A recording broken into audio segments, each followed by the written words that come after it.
Mother shop. But let us dive right on in to this episode of Kavran D&D. So, a recap of what you guys got up to last time before we begin. Last time, the Halfling Council convened and the party told the Halflings everything the Kavran Council had decided at the summit. The Halflings were very interested in the information and graciously inviting the party to stay longer in Hearttree before they departed. The party decided not to stay, to try and find out what happened to the Tieflings' mirror before they returned to Garnheim. Remembering some of the Tieflings had set up camp north of the Borenrab Desert, they used Klari's owl goggles as a focus to teleport to the lair of Uxin. They discovered a young dragon had moved in after Uxin's death. However, fortunately, the teleportation did not wake the dragon, and the party was able to windwalk their way out of the caverns unscathed. Flying towards the site of the Tiefling camp, they noticed no signs of life, and alighting in the camp, they discovered it had been abandoned. With the fading light, they decided to spend the night in their house in Rosenzen. Arwen transported the party via plants to a tree in their garden and immediately spotted the house had been burned to the ground. Proceeding to the church of Selasiel, where their friends Aoife and Brienne reside, they learned that a guard had noticed a break-in a few days ago, and when they went to investigate, they were attacked by an intruder who had set the house ablaze using magic before escaping. The guard pursued the intruder but was injured by their accomplice, a powerfully built fighter. Arwen immediately suspected the party's former neighbours, Ash and Heather, whose house they had investigated previously and found a number of traps in, as well as signs Ash and Heather had been watching the party, along with an imprisoned guard in a concealed basement. They spent the night in Matilda's mobile house, which was still parked outside the city. Stix wrangled with a kettle, while Klari and Arwen searched for a sending stone amongst Matilda's possessions. I'd like you to know that Matilda isn't getting this kettle back. He's my friend now. Only if you can catch him. I don't need to.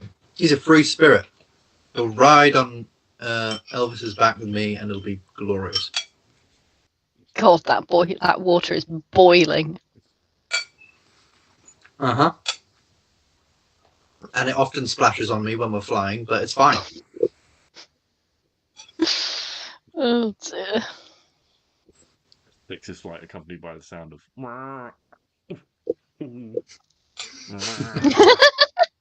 Exactly. But then, I mean, fuck my fancy +3 spear. I use kettle as a weapon. Pick him up. Donk. Bonk. Nah, he's a tough boy. Because I don't actually swing and punch him. I swing and he punches on the swing. Oh shit, we probably need a mouse. Oh! Anyway. I do want a mouse.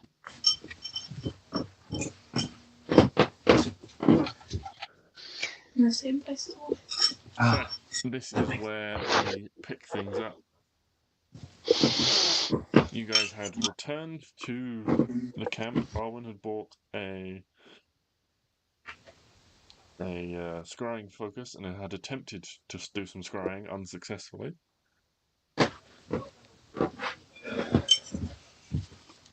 yes, and now we have to wait 24 hours for it to work again, right? Well, 24 hours before she can scry on that individual. Right, okay.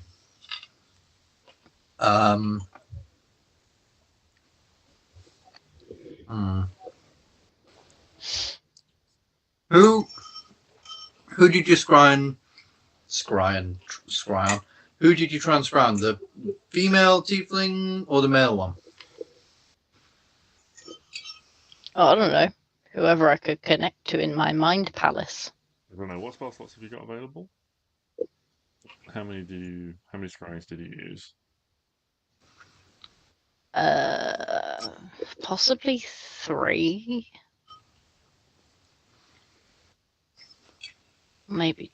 I mean, I don't have. Both my 5th level have gone, and my 6th level. So that's 3 spell slots have gone, but I can't remember. Okay.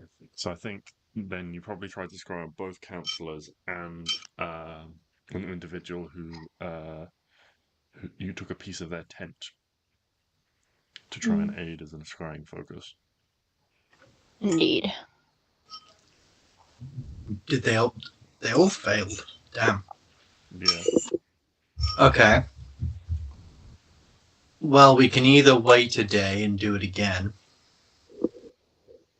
or we could. I mean, I can do it again.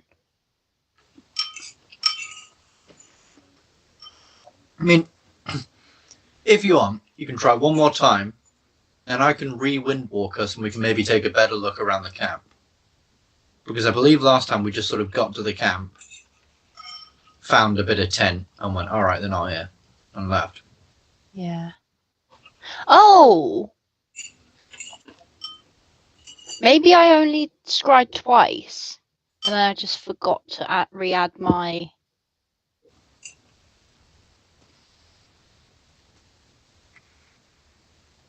Hold on, where are we? When is this? Didn't we have a rest? Aren't we having a rest? Oh yes, we've had a Had a rest, yes. Oh, sweet. I don't think I clicked the long rest button. I don't think... Was that after I scried? Or before? No, we rested. Yes, we rested after you scried. After, We tried to scry in Matilda's house. It failed, and then we went, all right, let's go to sleep. Right. Then I have all my scryings. Okay. Scry doesn't sound like the correct word anymore. I think I've made it up. Kind of sounds like a fake word now. Yeah. I Scrying. tried so hard and got so far. That is the single best joke I've ever made. Is it? Sadly, yes. Oh dear.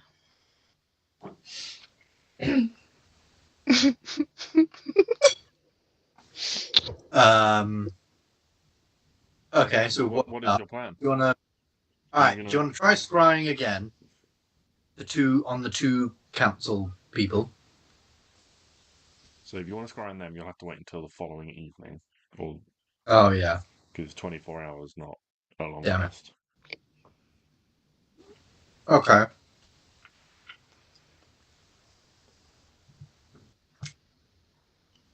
Did Matilda say she was going to come to the house?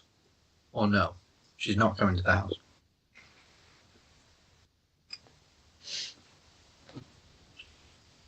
And additional question, is the house staying here or are we moving it to wherever we I don't know how to move it. I'll need to call her again, but she needs to answer. Has she read my message? Or, listen to it. Yes. Has she replied? Remind me what your message said. I don't remember. Okay. Give me do you remember the vague gist of what you said to her? I thought the message was kisses. Yes, because you left that from the previous message. Yeah. And then she said what is going on, and then I basically retold her everything. Yes. And that we're at her house. Ours burnt down. And what did we ask her? We asked her how to move the house? Or how to get in? No, I don't think We're already in. we were already in. We were already in. In which case, yeah, we asked her how to move the house. And she said... She hasn't said anything yet. She hasn't said anything yet. Boom. She hasn't replied to her. Okay, so I think you left a message, but you forgot how the stone worked, So you just left the message that said kisses. Yes. So she then replied, so you sent another one back, so I think you're currently waiting for her to get that one. Yeah. Backtrack Yeah. and say, no, she hasn't seen it yet. Oh, well, that's rude. She Because just... I believe you sent that one the following day when you'd woken up. I think you woke Yeah. up, you got her reply, and then you sent another one. Yeah. Okay. Okay.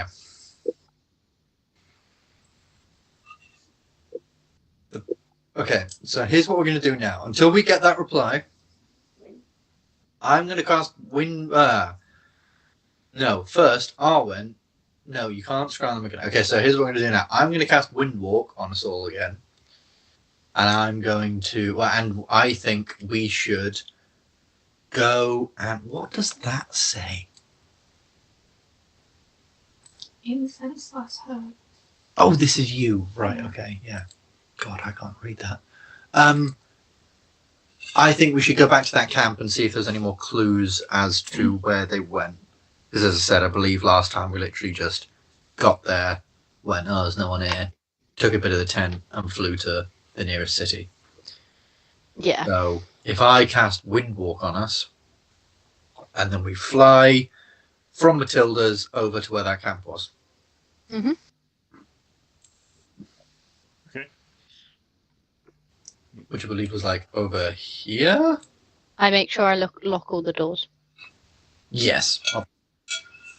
That I'm not having you come in fireballing my house, my second house. I'll leave that one up to you. I would never. Not Sure. not my And my the last house. count there is, I said I cast Fireball.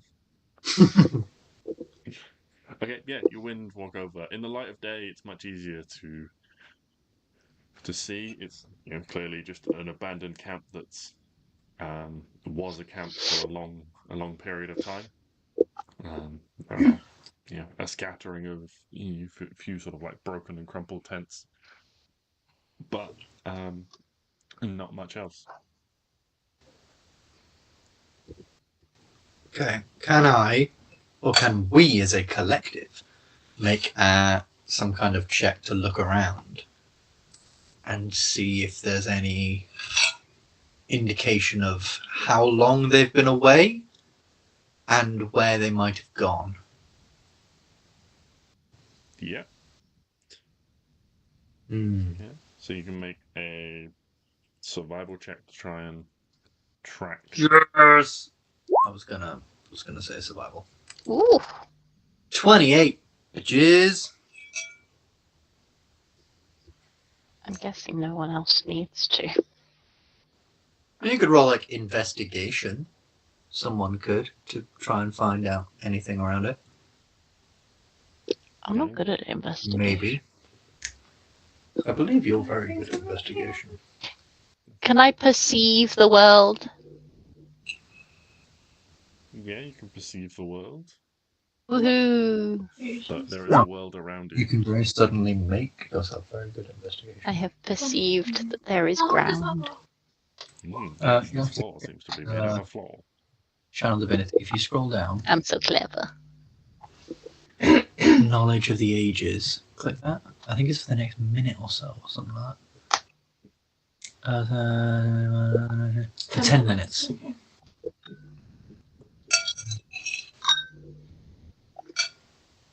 Did you long rest? I don't think I long rested, you know. Boom, you are long rested.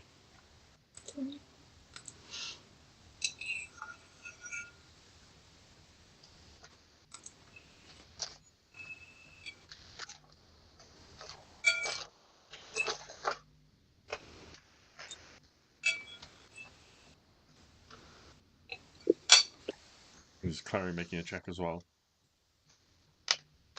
You guys have done pretty good. You did pretty good. Just do it. I'll do investigation. Investigation.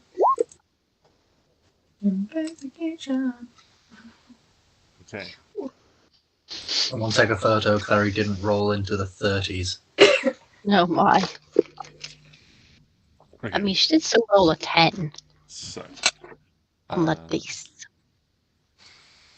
we'll get to you in a minute, Stix.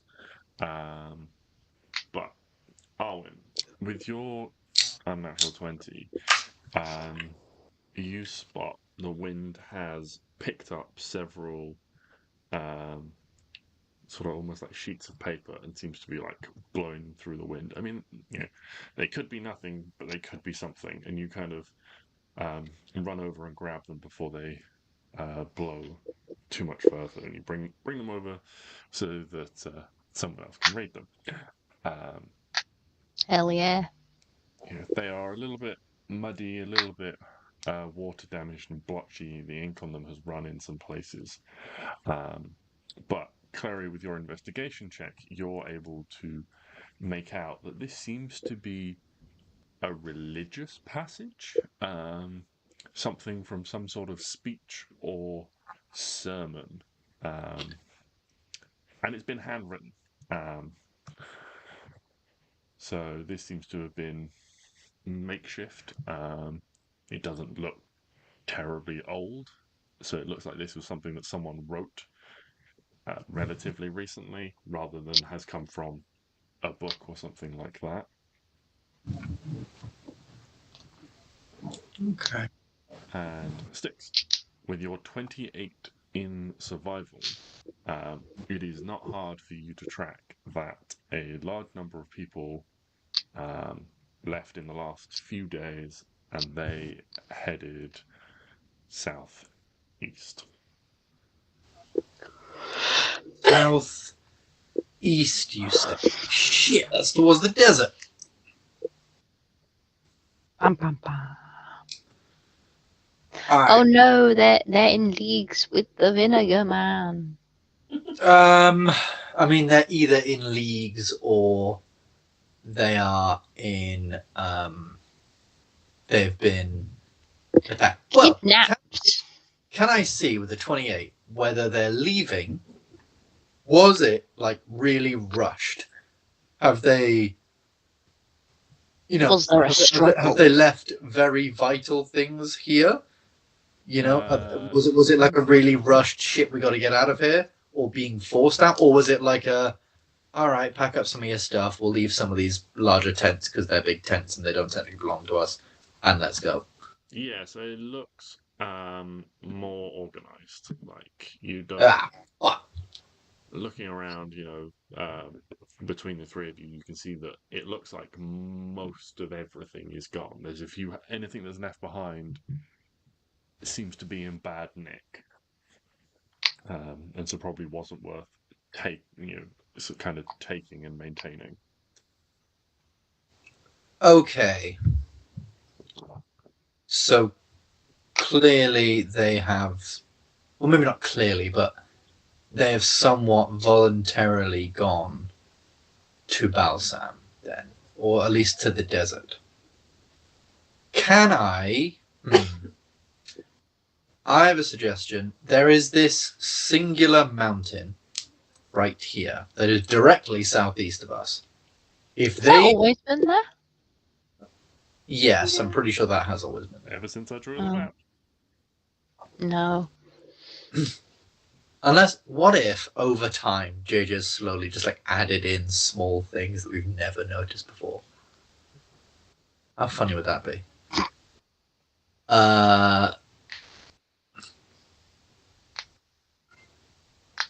Why don't we try and head to that mountain, and between the three of us, sort of with Windwalk, try and take a decent look at the mountain's surroundings to see if we can see, because they're a large group of people. We would notice a large group of people around a mountain. I feel like if we all were like, looking around it for a decent amount of time. So why don't we go and look there? And if they're not there, or actually just follow these like tracks southeast even, possibly towards this mountain. And if we find them, great. If we don't, whatever, but in a couple of days, they left a few days ago, right? That means if you walk on average 24 miles a day, that means say one, two, three, yeah, about 4 squares is 100 miles. So you walk maybe about 1 square a day. Said a few days, so let's say for argument's sake, it's been 3 days. So from this point here where we're at, walk 1, 2, they could maybe be at furthest here. Now we can't catch up to them, but we can maybe see some elements of what they had left behind in some places like that mountain or wherever.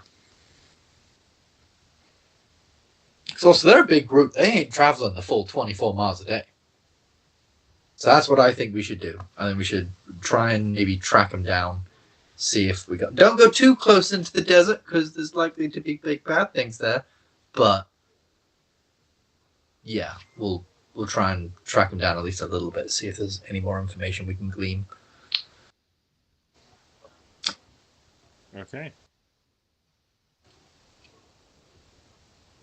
So, what is your, like, I mean, you guys can move 10 times faster than the average group while you wind walk.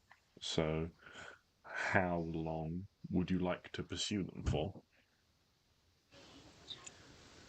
Actually, yeah, how within far 8 into the we said desert we could move. do you think you would travel?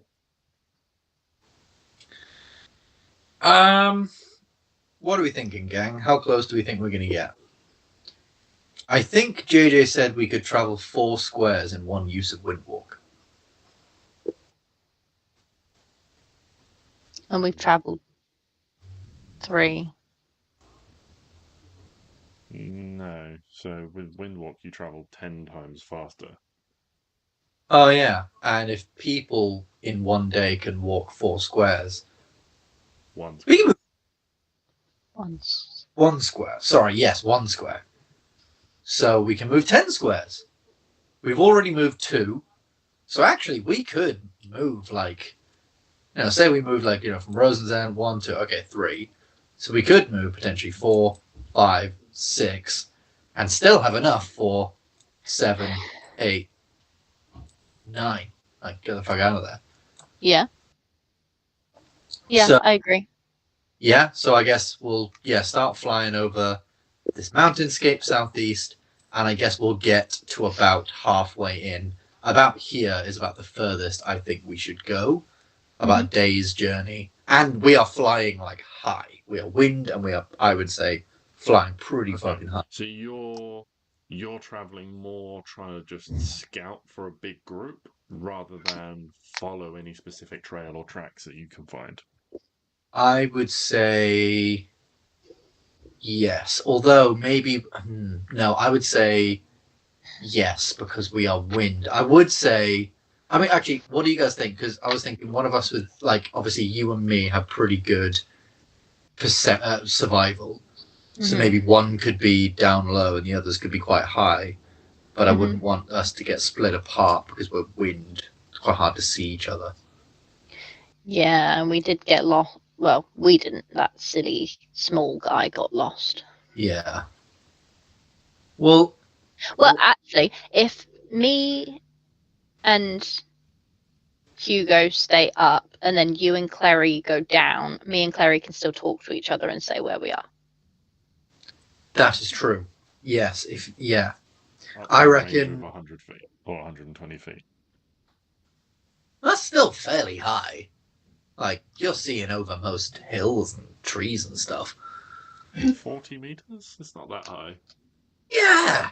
I ain't seen in the desert, I ain't seen a 40-meter tall building anywhere. I mean, unless we got that abandoned city that we were in that one time. Yeah, but Maybe you a can little- imagine the landscape rises and falls as well. Yeah, true. And we rise and fall with the landscape. Yeah, that's a very good point. We just stay at an exact and go whoop, whoop, Yes, but it No, means if the line is down and then ahead of you is up, it creates a visual barrier. You're a visual barrier. I mean, I'm not Sorry. on Windows, so yes. Technically accurate. Yeah, you know what then? I think potentially Clary's and your perception can be better than my or your survival. And so it might be better to be up high looking at a bigger. So also, like in the desert over a couple of days, wind's just gonna blow that, blow over fucking, any footprints or anything. Oh, right. I thought you were saying we were getting a speed boost. No. There's nothing obscure, like, in our way. We get I don't know if you ever. This is a bit of a random sort of pull, but I don't know if you ever played this game on your phone where you were a bird. It was like a flying bird, and there was hills, and you had to like dive Oh, go on the hills yes! and then let go and fly up. Yeah, I wasn't Maybe very good at that. Maybe it's like that Yeah. on all the sand dunes and stuff. Like I definitely shouldn't be on the floor then, because I was very bad at that game. But yeah, okay, Wait, yeah. who's doing what? I reckon we stay high then. Stay as group, stay up high. So you're staying high as a group. Yes. Mhm. Okay, you're flying for a good few hours. Okay, everyone make a We perception do. check.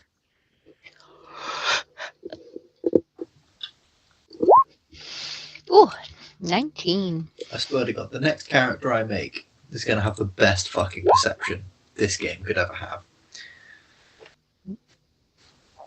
You like to roll a perception check, my dear?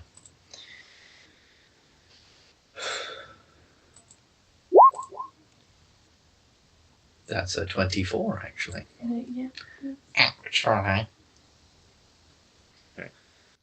So you fly for a good few hours, far enough that the edges of the desert disappear, and you find yourselves fully surrounded in the dusty brown sand.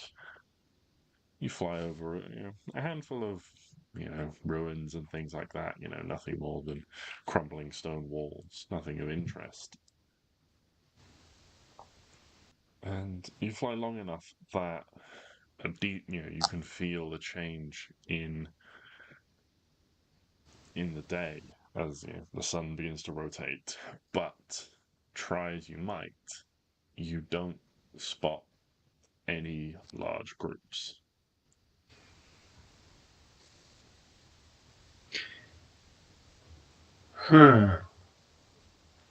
Okay.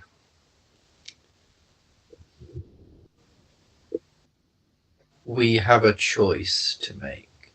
We either head back now, or we go down and we try and look on the ground view, maybe see if we can make some survival checks, and risk it running out. I mean, I can do it again. I can do Windwalk like twice a day, I think, and you can just send us through a tree. Oh no, we need a tree there in the first place. Never mind.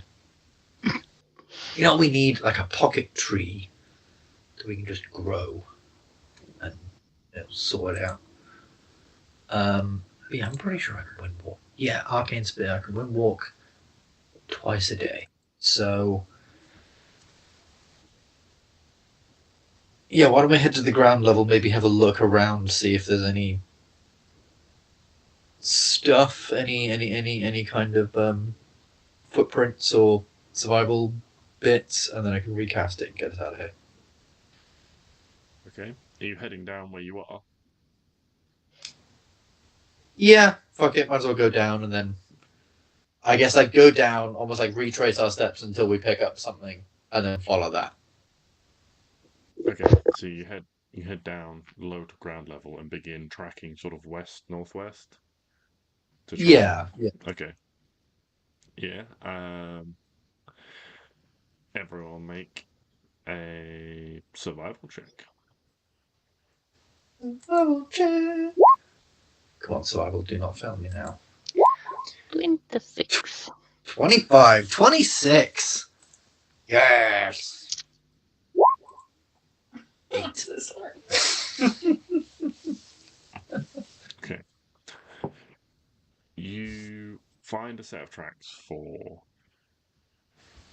a large number of somethings, but with such high rolls, you quickly determine that these are not the tracks of a group of humanoids.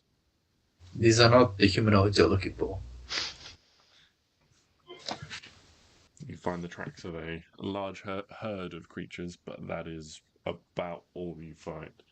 Stix, as you correctly pointed out, in the desert, tracks do not last very long at all, and given how you have not been able to locate the group from the air, just starting at a random point, it's exceptionally difficult to find anything belonging to people. You say you probably end up moving,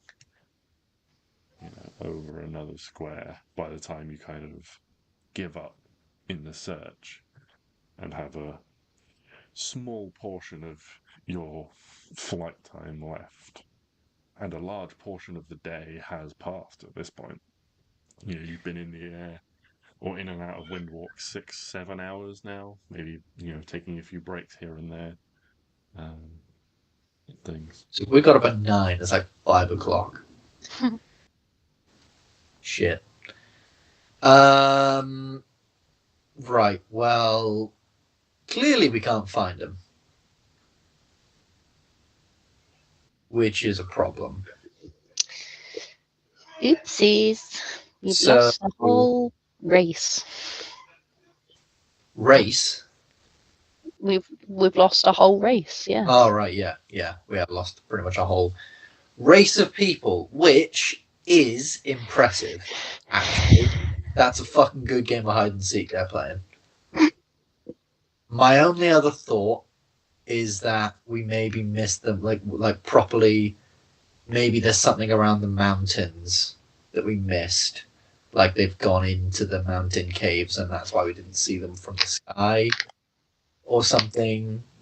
I don't know. Probably not.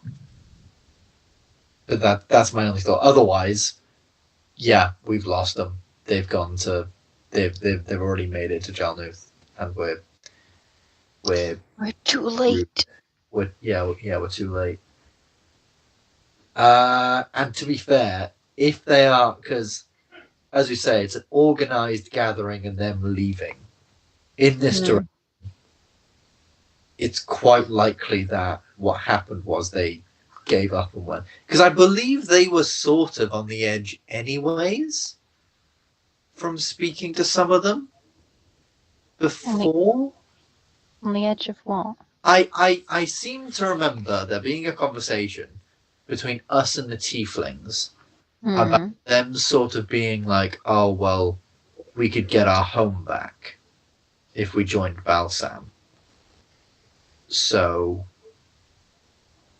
I mean, otherwise, I think it's fair to possibly say that, yeah, that they're maybe thinking of, oh, well, if we join Balsam, we'll get our home back, so we might as well.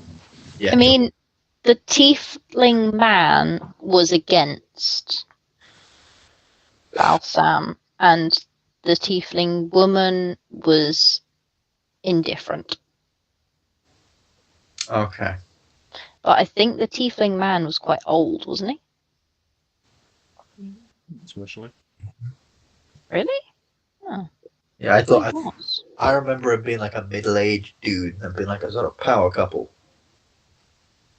Oh. Yeah, maybe.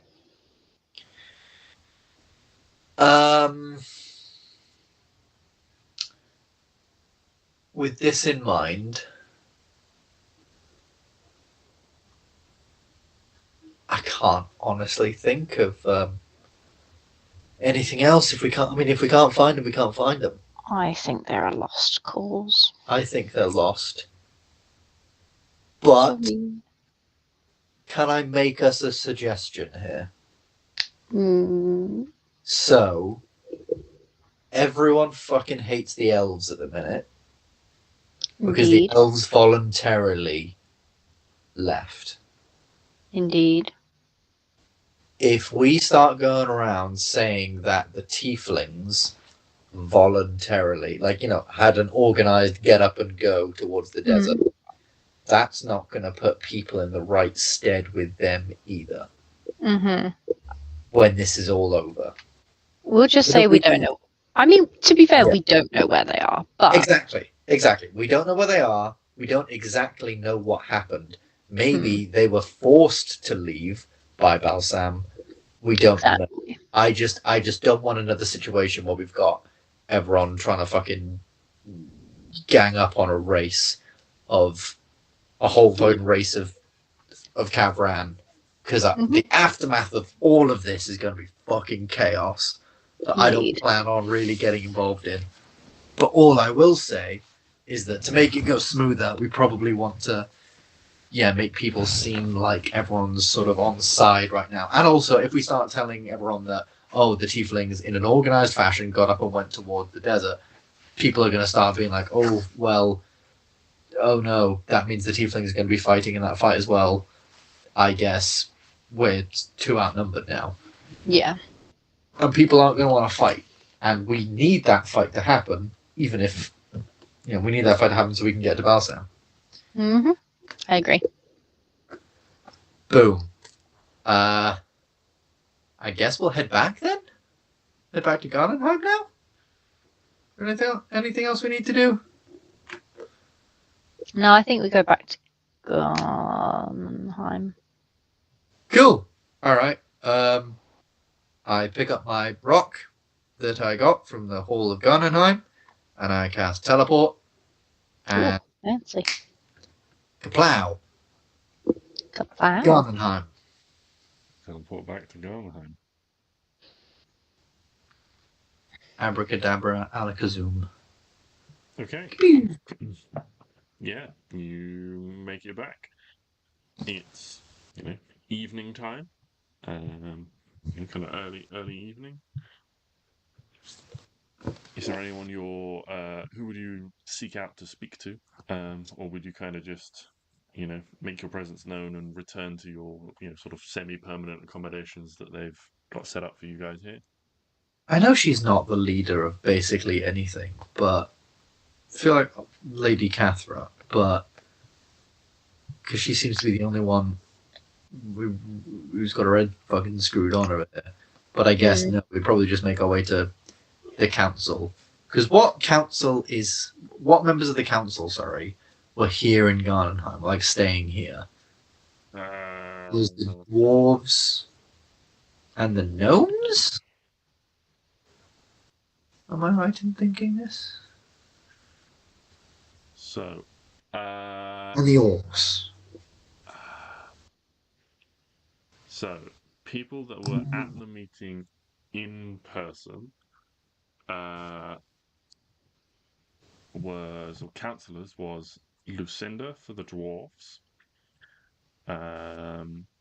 Genevine Bloston for the elves, Lucas Blackmire for the humans, Waywocket and Elphias for the gnomes. Those were the councillors that were there in person. Right. So I guess we'll find them and probably update them on our progress of like, okay, we were able to go and speak to the halflings but not the tieflings.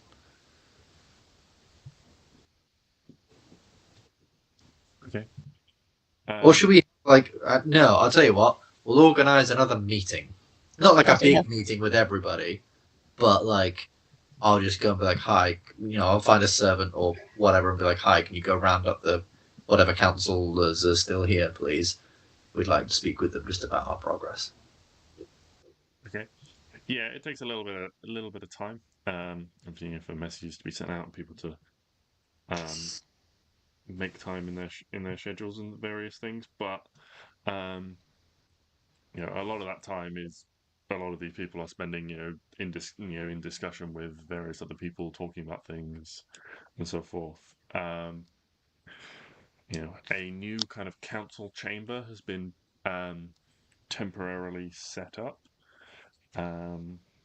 so that there is a place for this business to take place, as well as providing a permanent home for the mirrors that are here in Garnheim, so that long distance communication between monarchs and members of the council can be done relatively easily. Yeah, so in probably an hour or so, this meeting is gathered, and the councillors are gathered to hear what you have to tell them. Okay. Sup, dudes? Hello, everybody. I'm assuming everyone who was here for the previous thing is still here, right? So council-wise, yes. Some of the other people who were there in person, for example, Pyrenic Beer, the scale bearer emissary of the Dragonborn, she has left to go and help arrange things with the Dragonborn and so forth. Gotcha. And stuff like that. But most of them, yes. Obviously, King Garn is obviously still there, as well as Kavran Moulton. Cool. So, Who've hello. become somewhat honorary members of the council at this point, given how things are kind of being organised in their city and stuff. Yes. Hello, everybody. How's it going? So we've been to speak to the halflings and the tieflings, and we spoke to the halflings and relayed the information that was given. Their mirror didn't work, so far as they say. But maybe we should try it now, so you can actually speak to them properly. Maybe that'd be a good idea. That's a good plan. So can I go over and can I ask Lady Catherine or whoever to try and get their mirror to work? Yes, we can try if you think it will. Did you say you had a chance to look at it while you were visiting? Yeah, it seemed to be working perfectly fine. So I don't know what's happening there. Well, I get it malfunctioned, as someone said. The loads of mirrors and stuff in one spaces. Doing everything at once. Yes, that's a valid point. When you have multiple items bearing enchantments all connected together, the magic becomes less stable at that point. So it may work as a single function. They may not be aware of that and have just put it to the side. Indeed. So yeah, I guess should we try now with just them? Maybe you guys can actually speak to them yourselves and figure out what's going on, because it felt very strange over there. It was like they seemed to take everything on board and stuff, but it felt like there was a whole thing going on as to who was on whose side. I didn't get the impression that they were definitely, they were going to betray anybody, but it sort of felt like they were couldn't be asked. Some people there, couldn't be asked, and were kind of thinking, well, we'll just wait for this whole thing to blow over. And they could, and some people maybe had the view that they wanted to just sort of stay out of things. And we tried to speak to them and say to them, look, we need all hands on deck for this thing. And I think I got through to some of them, but if maybe, I don't know, if we could get this thing set up and maybe some of you guys could have a word, that might be good. So let's try and get this working. And does the mirror work? Yeah, so Lady Catherine goes over, she kind of performs the necessary spells to activate it, and you see the kind of like familiar sort of like swirling pattern within, before it resolves into an image of that side room you saw it in previously, where there's like little bits of like, well, there's like kind of chalkboard set up for and people making kind of notes, and you see there's this quite young-looking halfling, maybe like early 20s or something like that. Kind of almost sort of like jumps, and you can see it's a short blonde individual with sort of a light splash of freckles across their face, and they kind of like turn, sort of the sound of the mirror.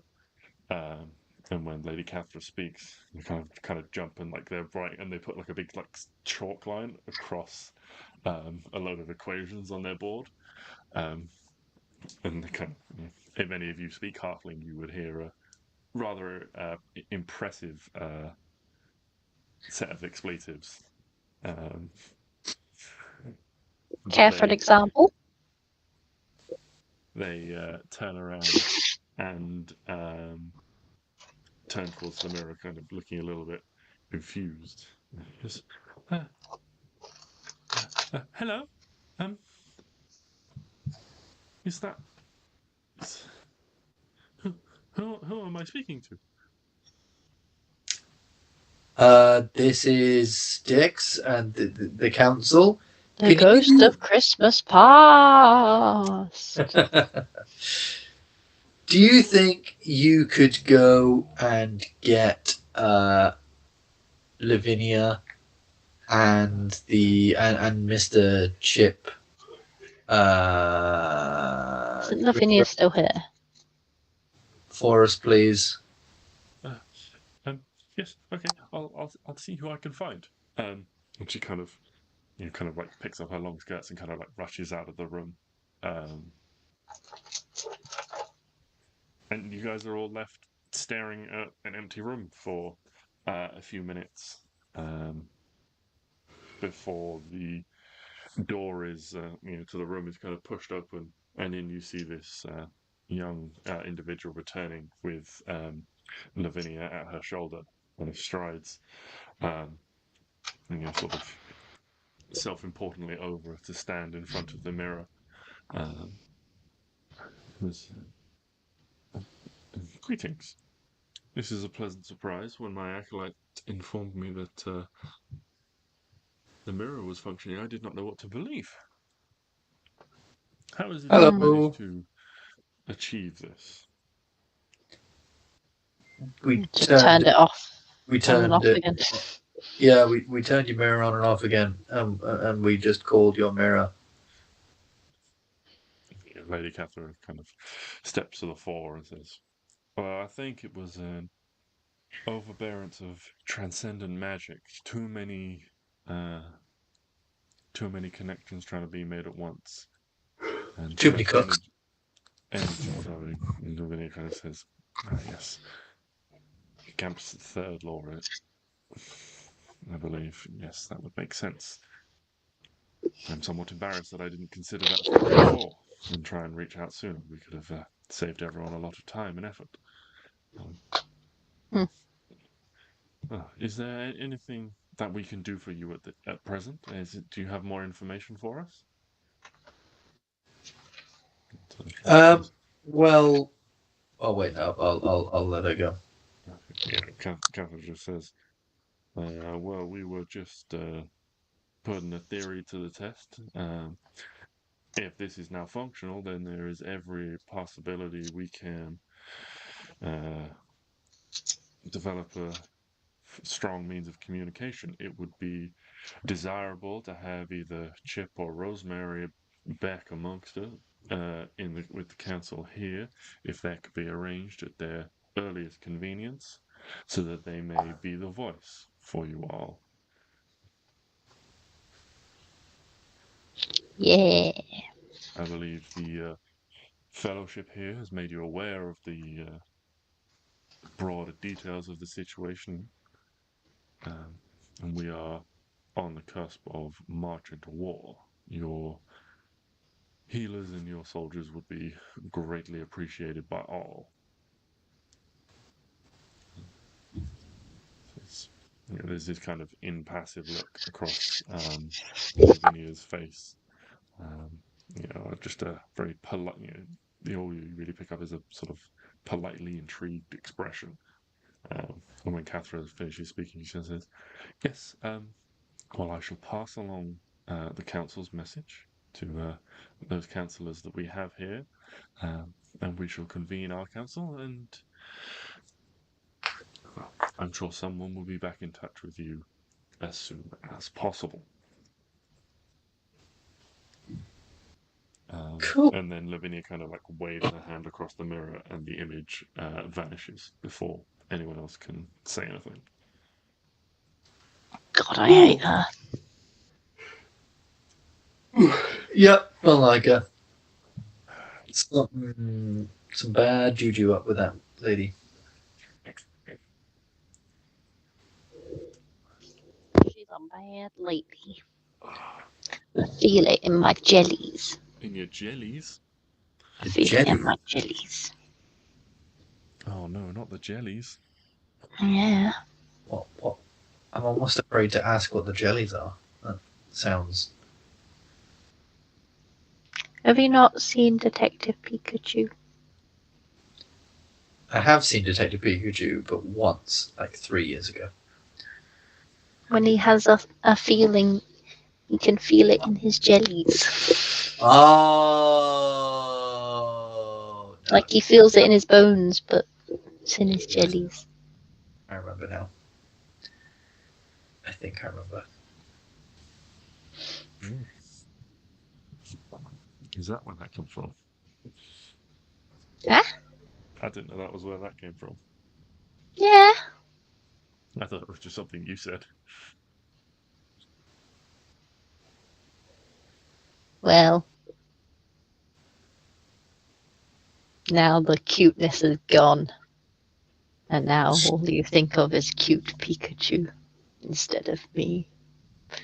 God damn it. Yeah. So, yeah. So that is the.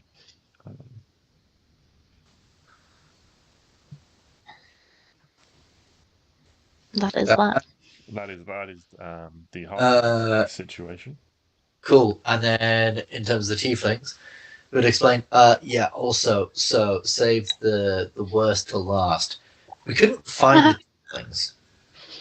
We couldn't find the tiefling. We went to their camp, their large camp, and it seems like they had gone. Yeah, Lord. At this point, Lord Lucas goes, leans forwards on the table, and he speaks up. He says, "Yes, that kind of tracks with what we've heard as well. I received a message from Genevieve this morning.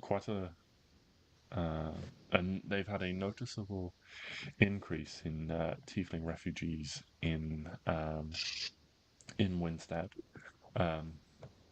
As I'm sure you'll remember, one of the camps we set up and were supporting with supplies and things like that was at the north of the Three Bells Lake, which is some sort of 50, 60 miles from Winstead. But we've had reports that, and occasionally they were free to do so. They would individual refugees would drift in and out of the city. They'd find jobs and things and take up residence, but most tended to stay in the camp, stay together as part of their community. But we've seen a noticeable increase in the last week or so, apparently, significantly noticeable, according to Genevieve. And when investigated to just make sure that everything was all right. They found that the camp seemed to be mostly abandoned at that point. Did they ask the tieflings what happened? We have not yet got an answer for that. I believe Genevieve and King Corwin have are currently trying to get to the root of it.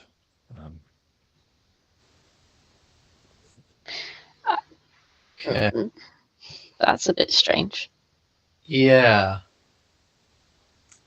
Why didn't they just ask them?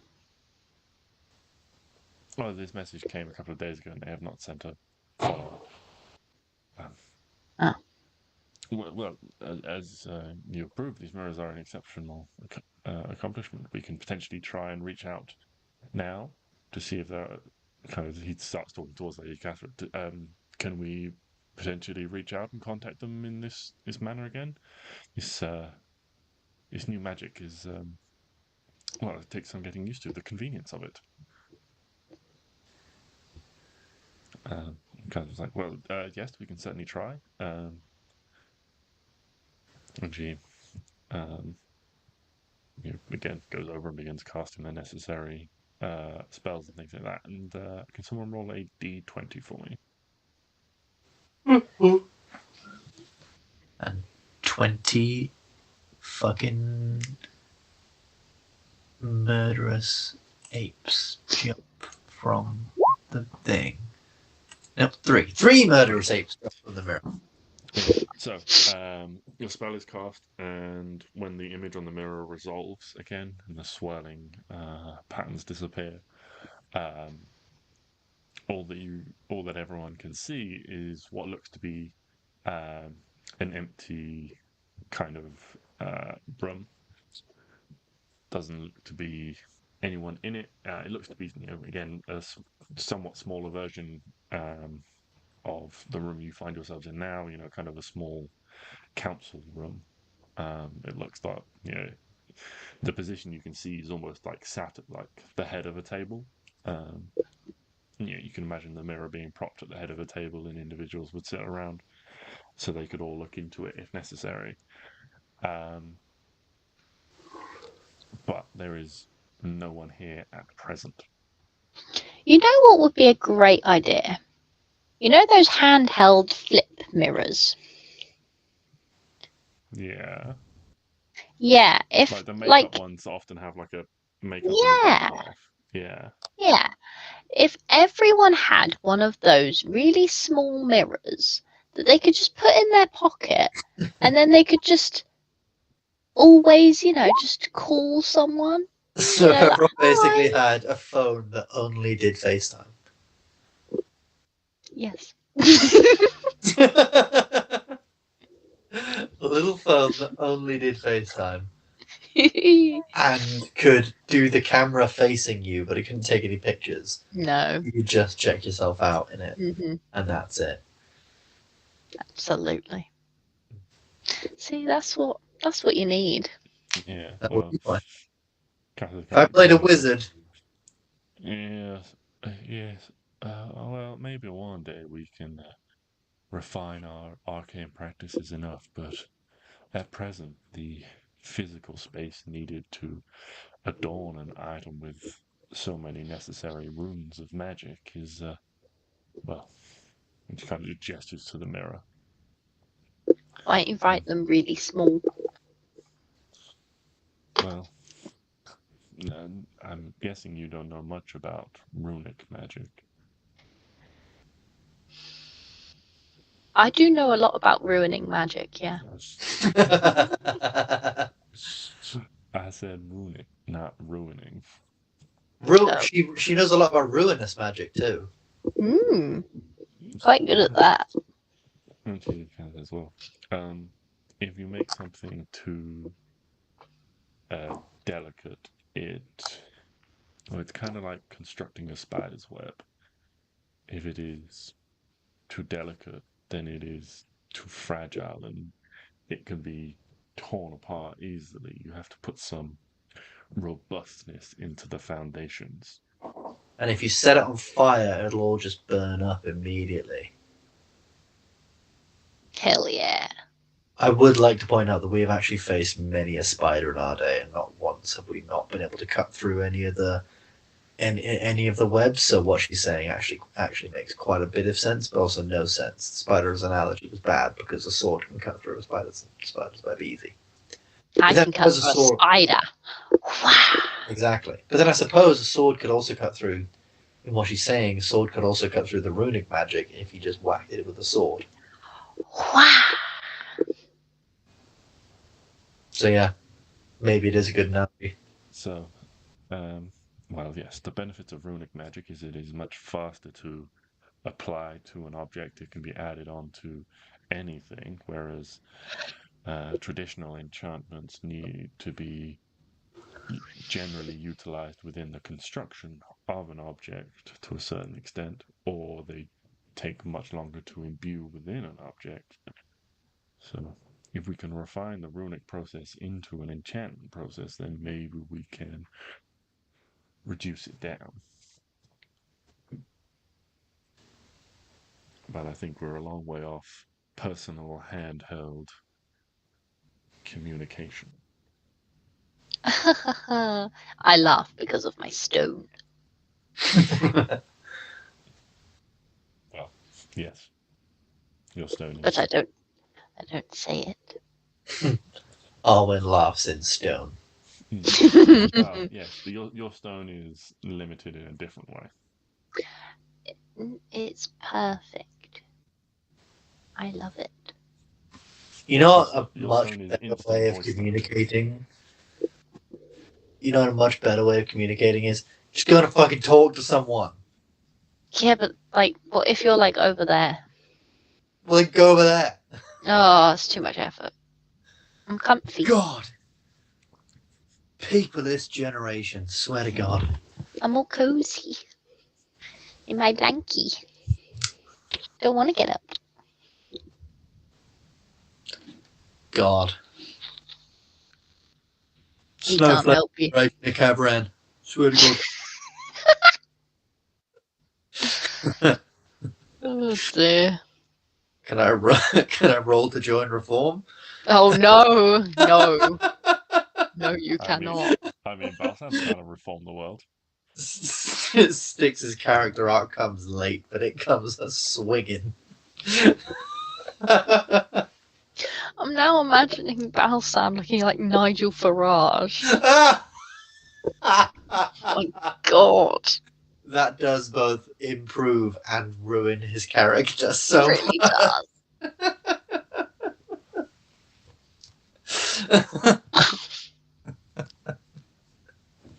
Oh no. What have I done? The problem is all these foreign devils. We're going to kill them.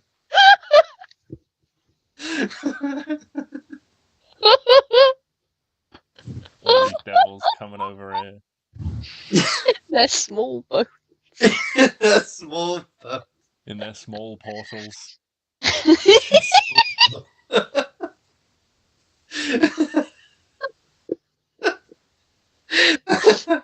Speeding the work of the honest, hard-working murderer. I'll tell you what, Nigel Farage would make a really good bad guy. Oh yeah. He's got that face. He does. Very Punchable. punchable. Yeah. I'll tell you what, he's got that face that makes you look at him and think, if I came at you with any kind of weapon and you mystically turned into some kind of monster, I wouldn't be surprised. So I think you could get away with it. Mm. Well, Yeah. That's my next D&D campaign sorted, let me tell you. He does look kind of goblin-y troll-like. He does look a bit sort of goblin-y. I could see him as like a hobgoblin. Yes. But like yes. an old hobgoblin without all the cool hair. Mm. Hobgoblins have cool hair. Hobgoblins are hairy boys.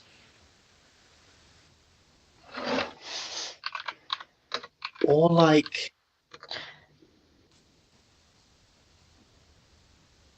Yeah. All I'm getting is beer. It is a popular beer brand. But D&D Hobgoblin, that'll do it. Oh, they've got luscious hair.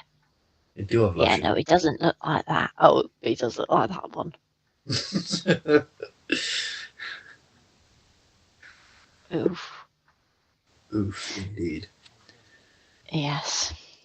Anyway, Indeed. where were we? I've kind of forgotten. You were. Oh right, yeah. I mean, you were talking about small personal communications devices and Oh, how yeah. magic works. Yeah, I don't know how the hell we got. I derailed the derail. Holy shit. Well done. Yeah. So yeah, there's Lord Lucas has informed you that the camp near the Three Bells Lake also seems to have emptied. A number of tieflings have made their way into Winstad, instead of going wherever they've gone. And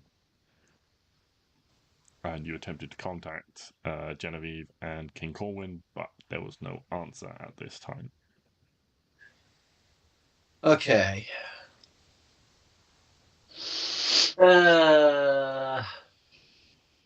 Do we go to Winstad and like try and talk to some of these guys or something? Or do we leave it to Genevieve and stuff and sort our shit out? I mean, I think we have a little resty poo, and then I think we go over and see if we can talk to at least one of them.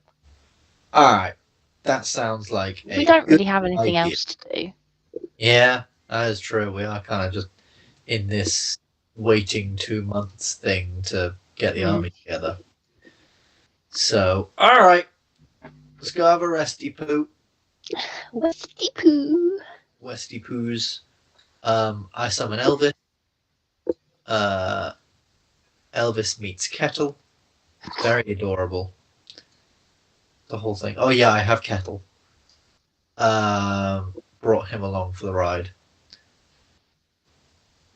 Don't tell what's-her-face.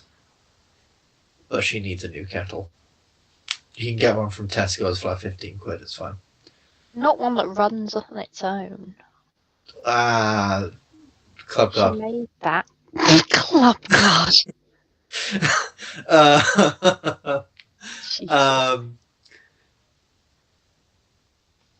Yeah, I summon Elvis. Fly around the mountains a little bit with Elvis in the evening. Call it a day. Okay. Klari doing anything in particular in the evening? Can't think of anything. No. No, I can't think of anything. Okay. Well then, before you're heading for the night, the only thing of note is, Arwen, as you head back to your room, it is not empty as you may have anticipated. Oh no, I did not anticipate it. I summoned girlfriend. But waiting for you in there is Matilda. Yay! Who, as you enter, is kind of like, oh, and I heard you came back to the city, and I was going to come and see you, but then they said you were busy in the council meeting, and they wouldn't let us in. Even when I, Regis made his scary face at them. Oh, But what happened to the house? You said it burned down. I don't know. I've been crying all day. Oh yeah, when we were a cloud earlier, I was a rain cloud.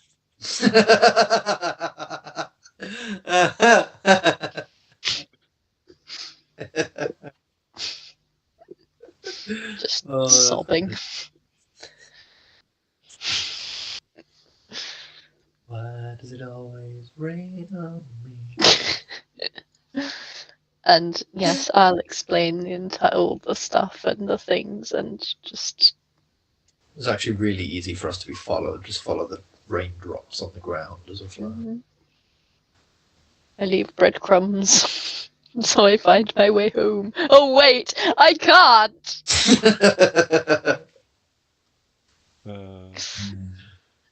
Halfway through the conversation, you hear kind of a high-pitched whistling noise coming from probably the next room, as if there's some sort of, someone's making tea or something like that in a kettle. And Genevieve kind of like, not Genevieve, sorry, Matilda kind of looks up distracted for a second. It's like, I thought I heard... Never mind. And the pitter-patter of the little feet as well. And then a loud crash as I'm trying to catch him again. That boy and his elk.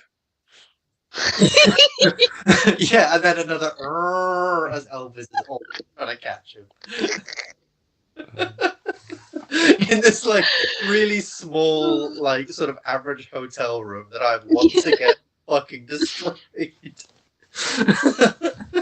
This is why we can't have nice things. Oh dear. Yeah. At which point Stix leaves the room, takes his plaque, and puts it on a different room and heads inside. Oh no. Yeah, it goes 1, 2, no, so it goes 1, 3, 4, 7. And then on the other side, it goes 2, 5, 6. Oh, because you switched the numbers. Yeah. Love it. That was Oh, actually God, that's surprisingly good. difficult to figure out in my head on the fly. Yeah, you were really struggling there. I That was was- really struggling. I just thought you got it wrong. No, Like, you don't know your I don't know odds and numbers. evens. no, I don't. Yeah, well, unless there's anything you would like to specifically RP with Matilda, we will call it a night. No, I don't think we need to go into that. Remember, this is a PG podcast.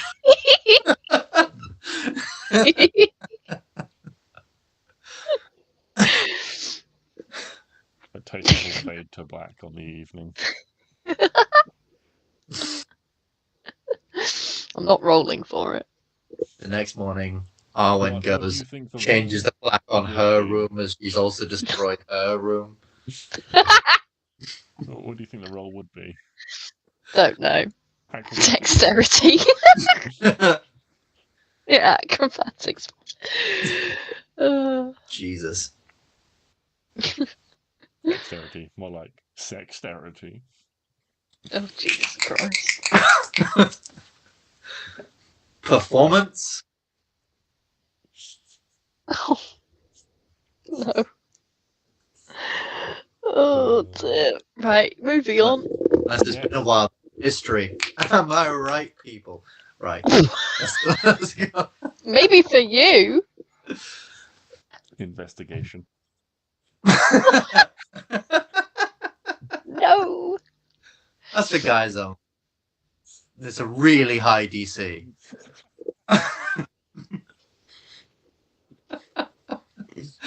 All right, moving on. Oh, dear. Oh, my cheeks hurt. Animal handling. That's Oh, no. the last one. Can't say that. That's bad. It's the last one. Funny, but bad. It's the last one, I swear. Well, this is really kind of where I hand it over to you guys, because Oh, no. you have about 2 months worth of downtime before shit goes crazy, yo. To use a technical term. That is very technical of you. So, Cool. what would you like to do? Are there any people you would like to speak to? Are there anything you would like to try and source or buy or create yourselves or commission? Okay. I've thought a little bit about this. Ooh. I think it's probably good, first of all, to get our allies in order. because that's like a thing we know we need to do. I was also thinking what would be quite good is if we have a think about what spells we think we might need. I.e., like, do we need sending spell scrolls potentially to like send, speak to people in the army while the battle's going on to see how things are going? Or potentially potions of like fire resistance, because if I remember rightly, Balsam dealt fire damage with each of his attacks when we last faced him, and he's got, he's like a demon devil infernal guy, so maybe something along those lines. Yeah. But otherwise, I believe, a good first step would be trying to figure out who we're bringing with us, and I guess going to talk to them and getting them on side. Yeah. Who were you thinking? So obviously, either Lady Brienne or Lady Aoife. I would probably actually say Lady Aoife, because then she can be like a dedicated healer. Yeah. As long as Rather she's than- nowhere near, like, us, if that makes sense. Yeah, we can sort of Like, keep. I don't want her to die. Yeah, we can kind of keep. She can basically stay on the back line while me and Klari are up front. She can sort of stay on the back line and just spit out healing like there's no tomorrow. Mm-hmm. Then I don't know. Did we mention anyone else in like the chat? I know I mentioned Piper, and that's something I was going to store. Yeah. I don't think we said anyone else. Ooh, that was a wrong button. No, I can't recall anyone else as of right now, because I think we made a lot more enemies than friends. Frenemies. What about Amethyst Dragon? Yeah, I was thinking her. Yeah. She could be quite useful.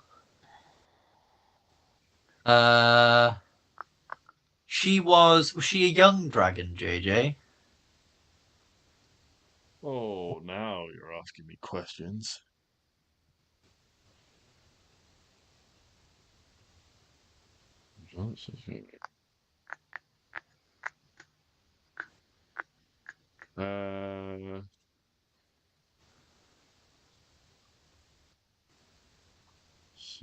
Let's have a look.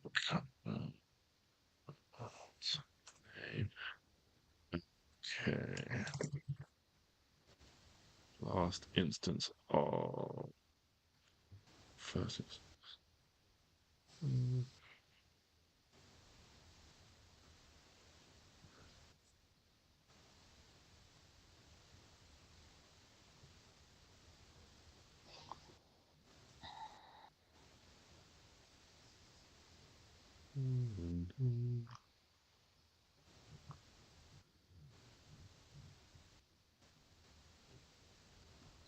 Is it in this set of notes?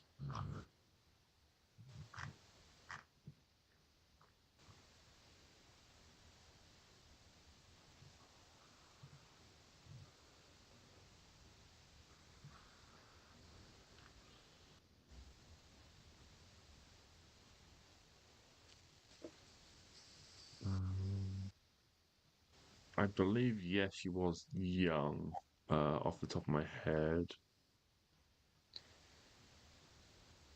Cool. Yes. Cool. Yes, I have found it. Trying to think of like people. I guess Lady Catherine is like a really powerful mage, right? She's the High Mage of Garnenheim. Yeah. That'd be pretty cool. How many people did you say we could have? 6. Six. So 2 more.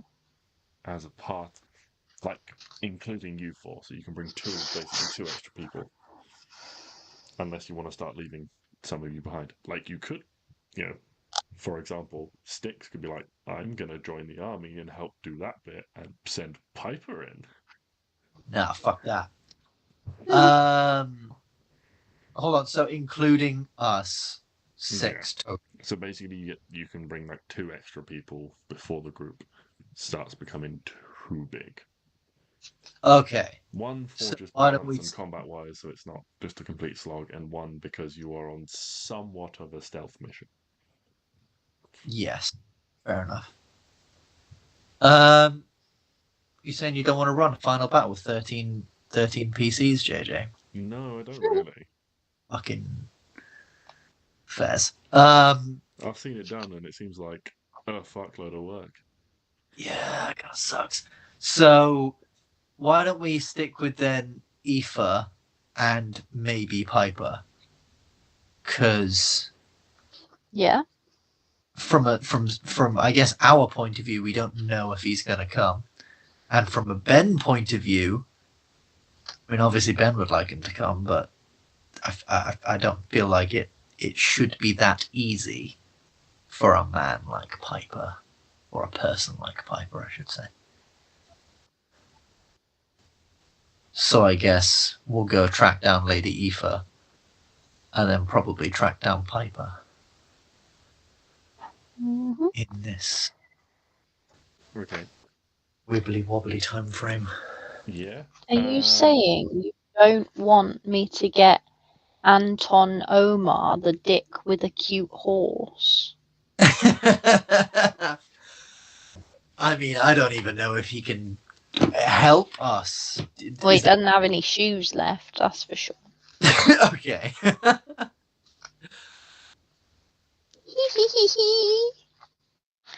I tied him to a tree. Oh, what about if we got Sir Rubius? See, I was thinking of them, but I'm actually scared that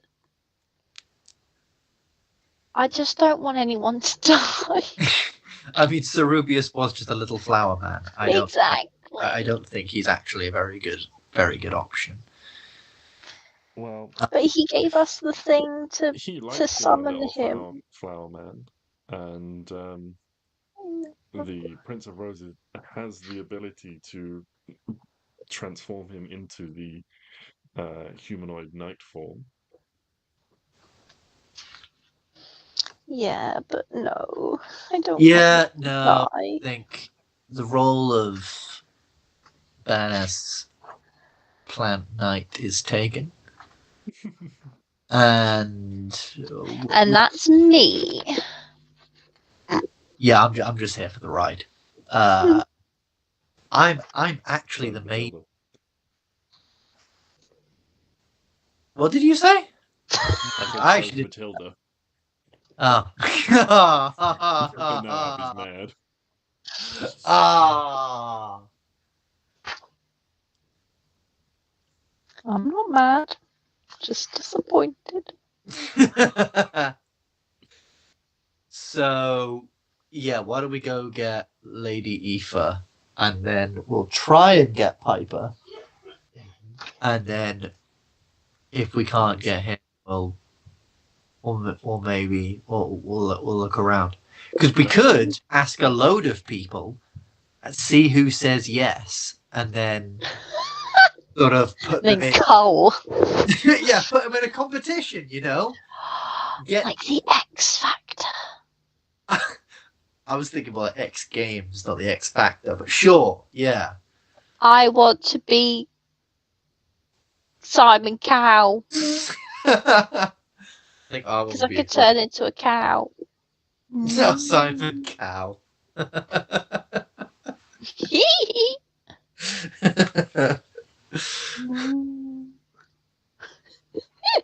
You find it funny, JJ. I could tell. Moo. Can I be Gooey Walsh, the black ooze?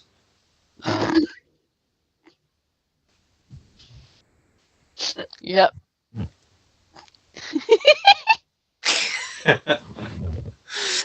Oh wait, no, I want to be Sharon. I can't think of a funny play on words. Sharon Dragonborn. It's a bit shit. Showing it. Trying to think of like Oz, but the only thing I could think of like schnoz, like schnozberries from fucking Oh. Willy Wonka. That doesn't work.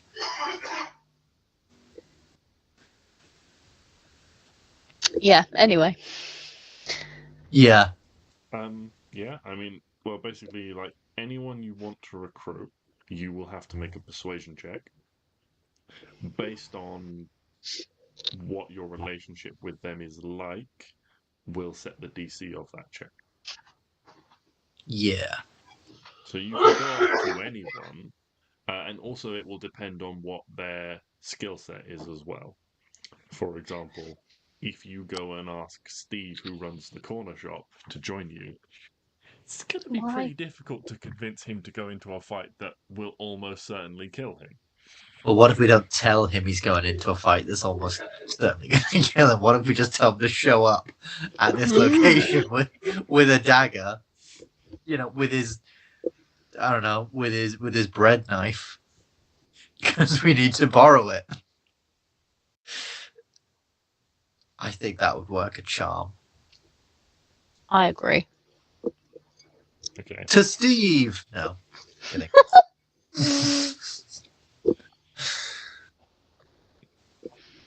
Okay. So, you're trying to persuade Aoife first. Yes. We'll go to the... Yeah. Okay. So, whoever would like to take the lead on this, roll me that persuasion check. Shagger. Yes, so I'd go to Aoife and I'd say, hey, Aoife, how's it going? Wait, what? We need you... What did you say? Hold on. What did you say, Ben? Are we glossing over that? I said, okay, so we go to Aoife. No, you didn't. What did I say? What did I say? I heard what you said. Yeah, that's what she heard it. What did you hear? Before that. When I said, so whoever's taking the lead. Oh, I said shotgun. Oh! I What imagine did you- having heard what I did, which sounded like you just went, Shagger! I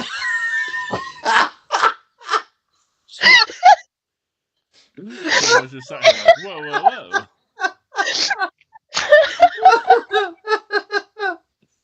Oh, God. Yes, that is how I'm going to persuade Aoife to join.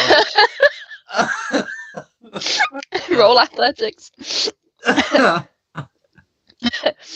Oh my god. Jesus Christ. Right.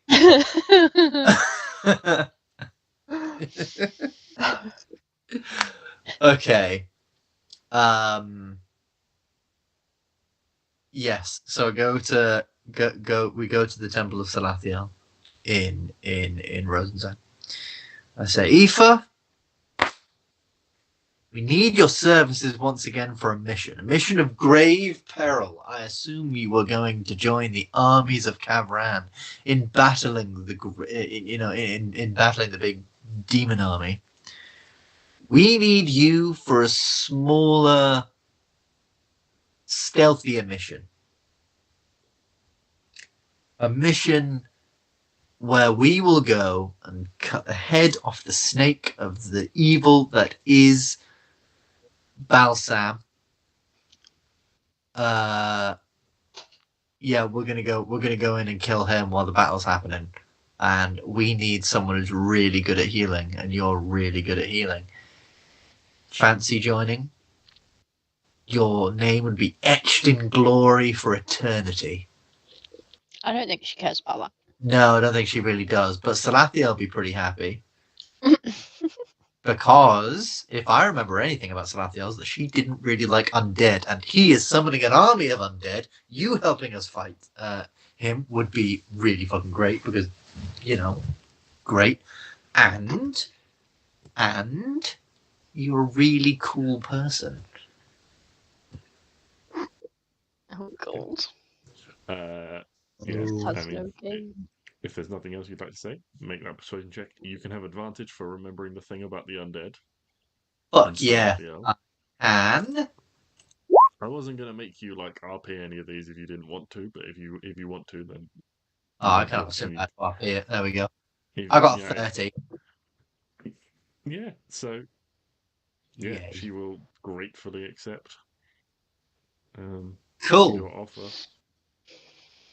and you spend some time, like discussing details and things like that, and then she has some time to start making her preparations before she meets you guys.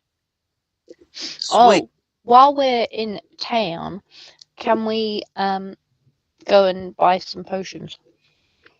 Or see if there are any. Yes.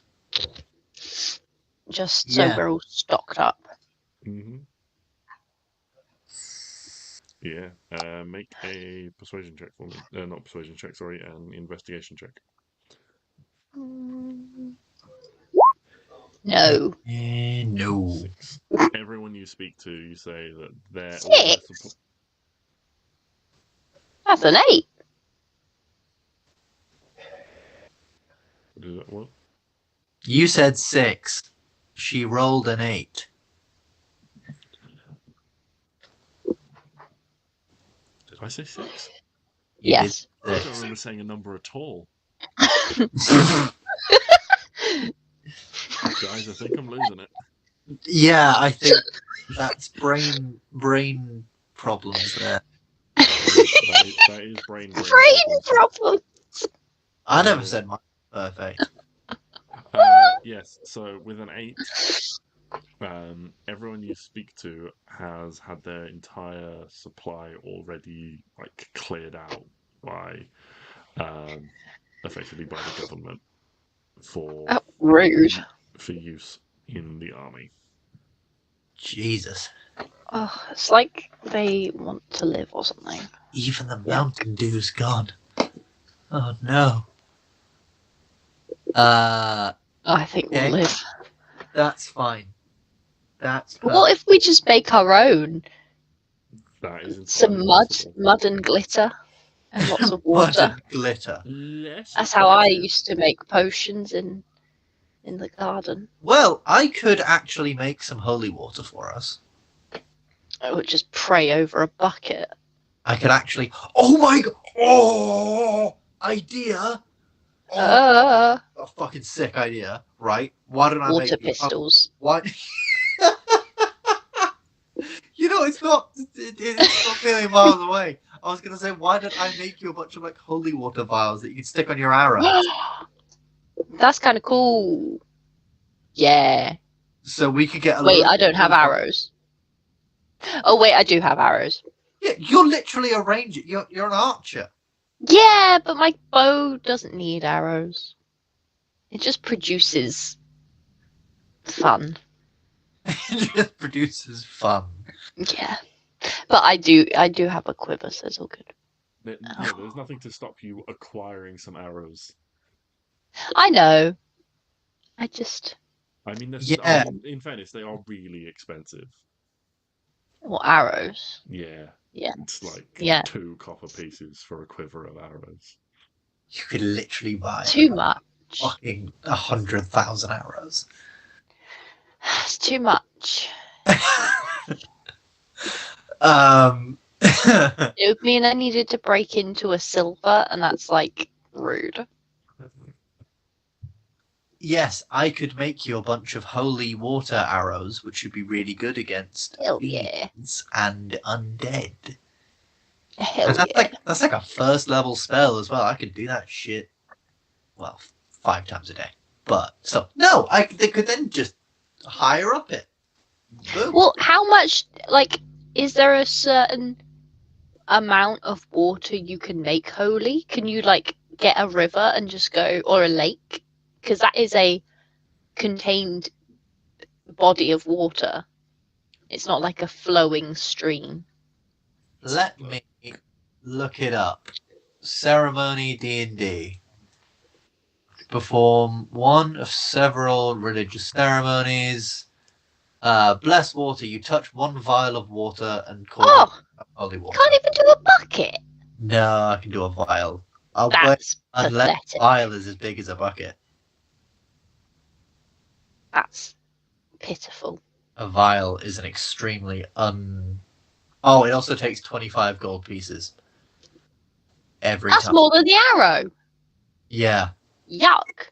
But I think in terms of big final fight, Yeah, probably. I could do it. Also, just saying, if you and Matilda wanted to get married, I am an officiate, and with this spell I can also marry you. Cheap marriage. Boom. Whoop, whoop. Except for the cheap part, I'm not cheap. You are a bit. Yeah. Yeah. And if someone dies, I can perform funeral rites. Don't do that to me. And I can make someone go through a coming of age story. Force it on them. Yeah, I can force it upon them because there is literally one of the options is coming of age. You touch one humanoid who is young adult for the next 24 hours whenever the target makes an ability check. You can roll a d4 and add the number rolled to any ability check. The creature can benefit from this right only once. Make them go through a coming of age story.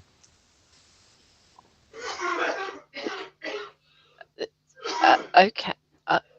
Oh. Boom. So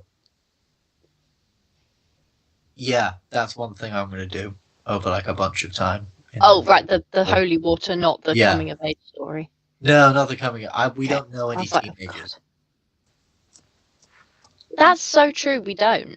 Thank God. Yeah, that would put a damper on things. Oh, I just can't stand them. I think if we did, I'd let Balsam win. I'm going to be honest. What if we just knew a teenager? We just knew a teenager. I'd just throw it at them. It's for a good cause. For the teenager at Balsam. I think the teenager of Balsam, because I don't think Balsam can handle a teenager. Exactly. I think Too much attitude. Yeah. 2 hours of the teenager and Balsam's entire thing comes crumbling down. Mm. Anyway. So, yeah, that's one thing I'm going to do. I'm going to make a load of holy water vials. At some point. Okay. Right now, though, I guess we've got Aoife on the side. Let's go find Piper. Good lord, this will be fun. I I can't wait for this. Indeed. I want to know if he's still burdened by that devil man. I don't think he is. So it's gonna Piper Ben for a moment. JJ, I think Piper is somewhere in the humanoid bit because after hearing about the elves and how they're like, not with everyone else, I think Piper went, fuck this shit, I'm getting the fuck out of here, and went to the humans side. Right. Yeah, you confused me with the humanoid bit. Oh, right, yeah, humanoid. That was So a you think he's in a It's fine, I human knew what you settlement? meant. I think he's in one of the human settlements because, he has a very basic understanding of, right, Balsam, Neo, the whole shenanigans. And when he found out that, actually the elves are helping them, he went, fuck this, I'm getting out of the fucking forest. And he fled to the human bit to start up his caravan with his new husband. Because... Did he marry the demon? Oh, I was about to say that. No, he didn't marry the demon. Great minds. So I guess after a little while of probably not very hard looking around, because there's probably a bunch of posters for shit, we probably end up finding a really small, carnival thing. Where I can locate creature. You can also locate creature, and he's technically a Right. and you can scry, and I don't know, we can just shout his name a bunch of times, and he'll probably come. If you shout it 3 times. Okay, They'll roll. just- Just roll 2d8 for me. Oh gosh, 2d8. The 2 and a 6. Okay, so it takes you 8 days to track down Piper. Just through Arwen scrying. Maybe it doesn't work one time, then she scries on him a couple of times and picks up different clues about his whereabouts and things like that. And then you go there, and then maybe you spend some time looking around and so forth. But so it takes you a little over a week, but you track Piper down. Yeah. And I think Piper's now got a small thing going again, and it's just him.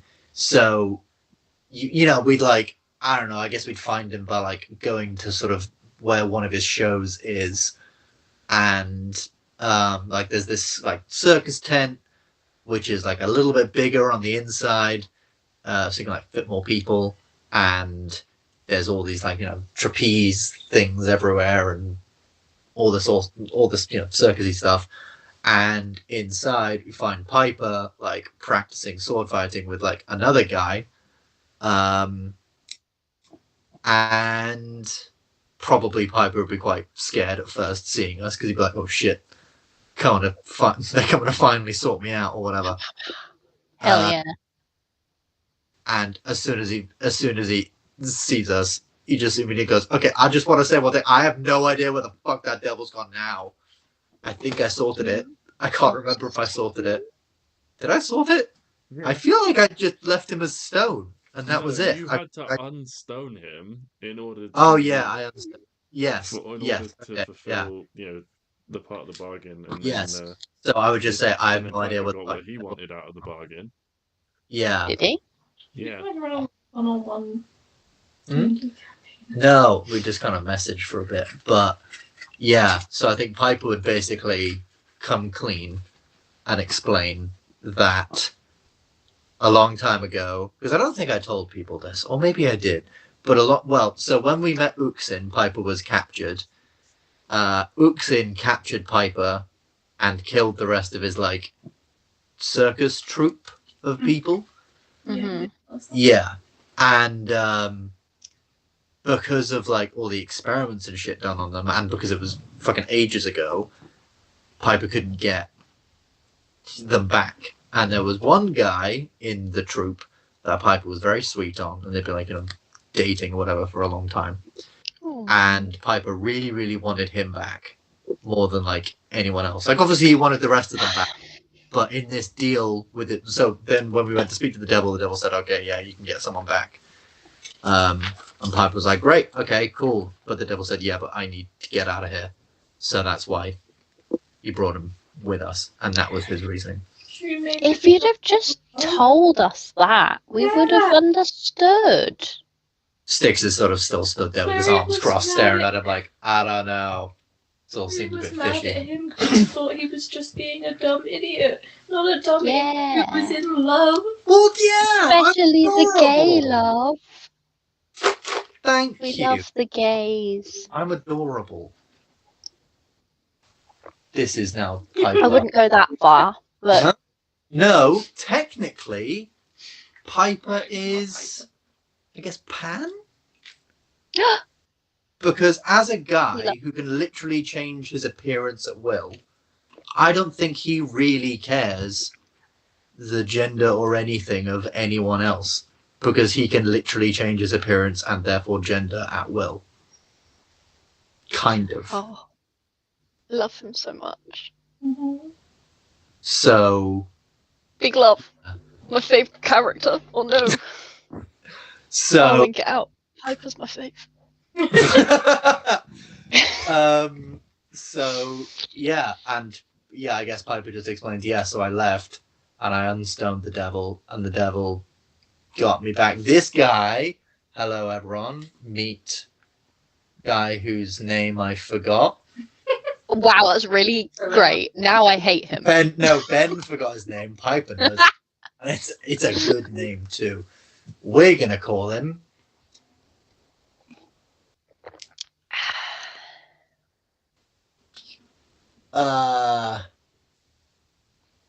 Caleb. Hold on, I might have this. Oh, I need to get my notes ready. This is important. Piper, hold on.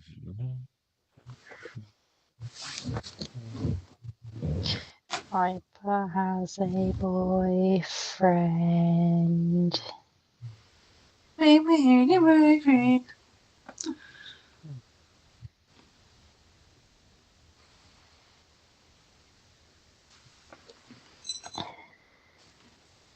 Joran Summerfield.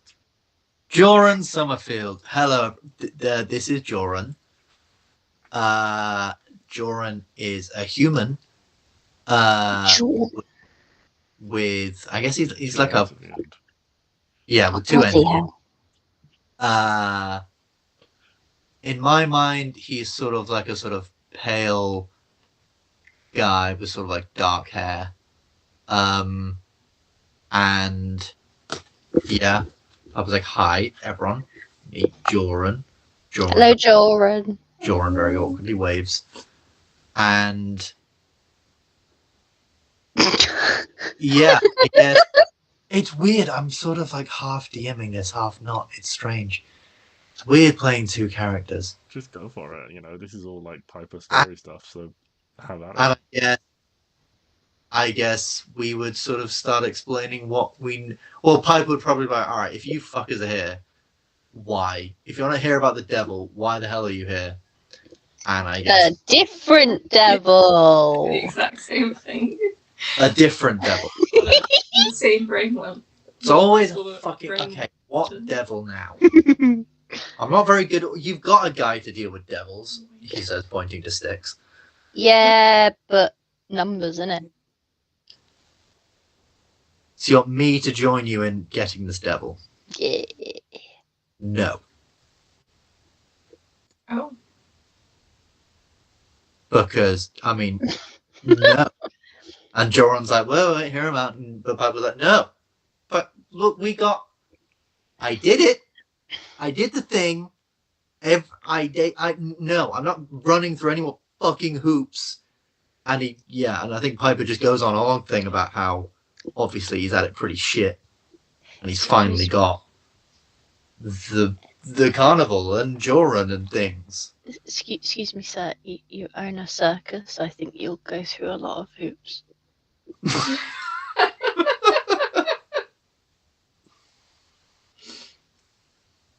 Just saying. Yeah, no, I can't argue with that, yeah. Hold on. I need to remember what Piper could do. I don't remember what Piper can do, what fun things he has. If he turns me into some sort of blob, I will cry. I'm a bit emotional at the moment. So, If it makes you feel any better, we're not gonna go and get Helena.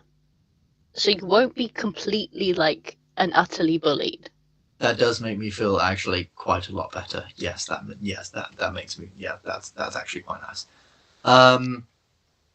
But yeah, no, I don't want to. It's been pretty shit, and it's finally not shit. I'd quite like it to stay not shit, please. So That's good.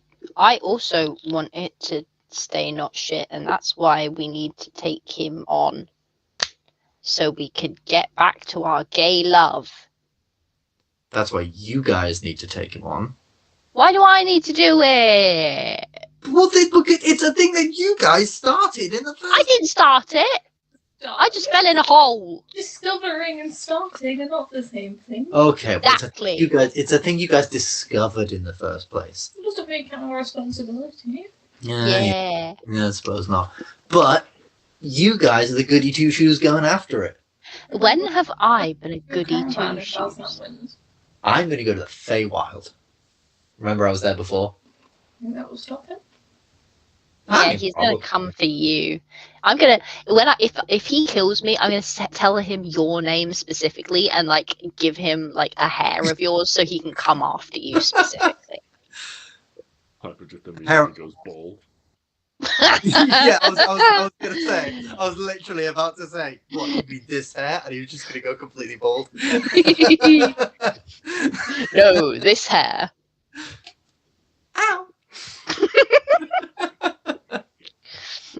Take Georgian's hair.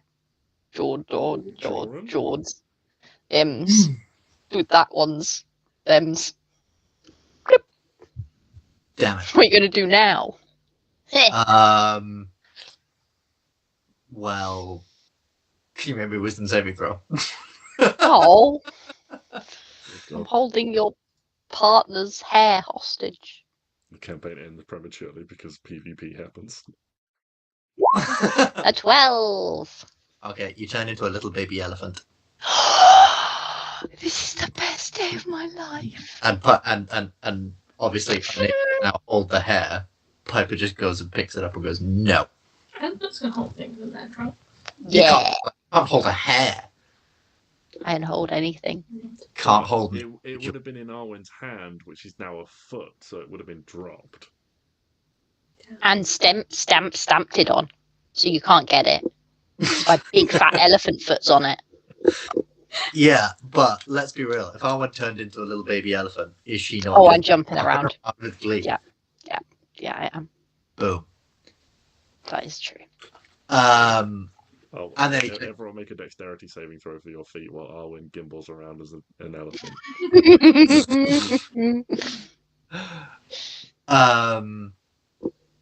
Yeah, and I think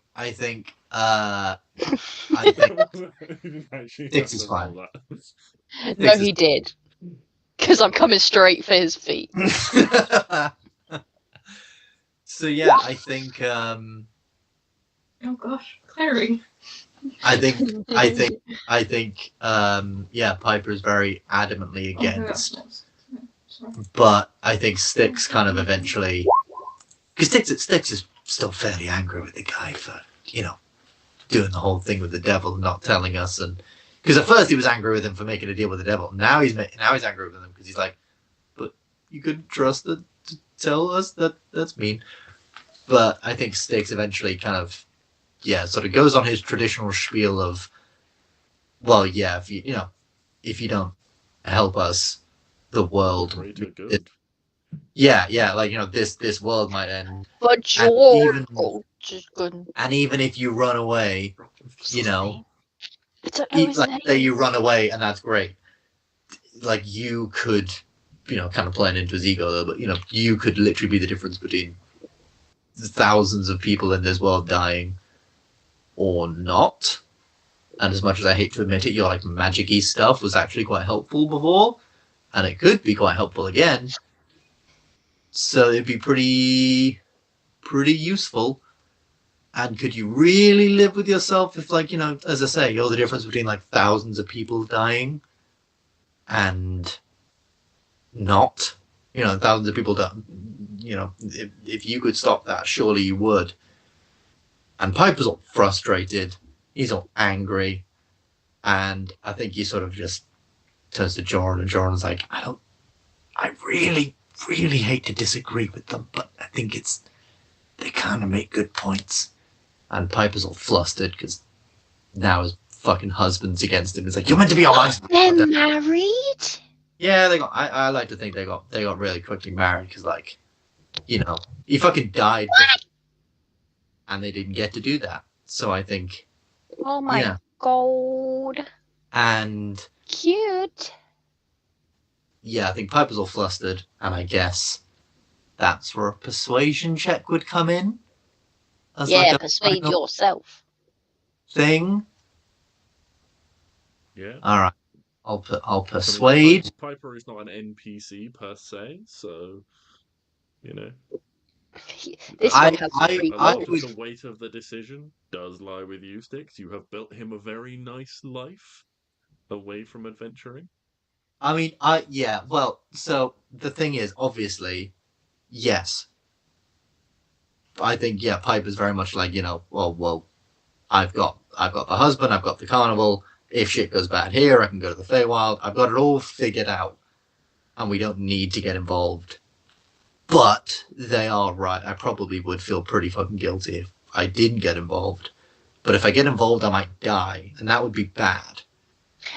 If it helps, we have a healing lady. She's lovely. She will heal you. Well, Her that name is Aoife. kind of does actually help. Yeah.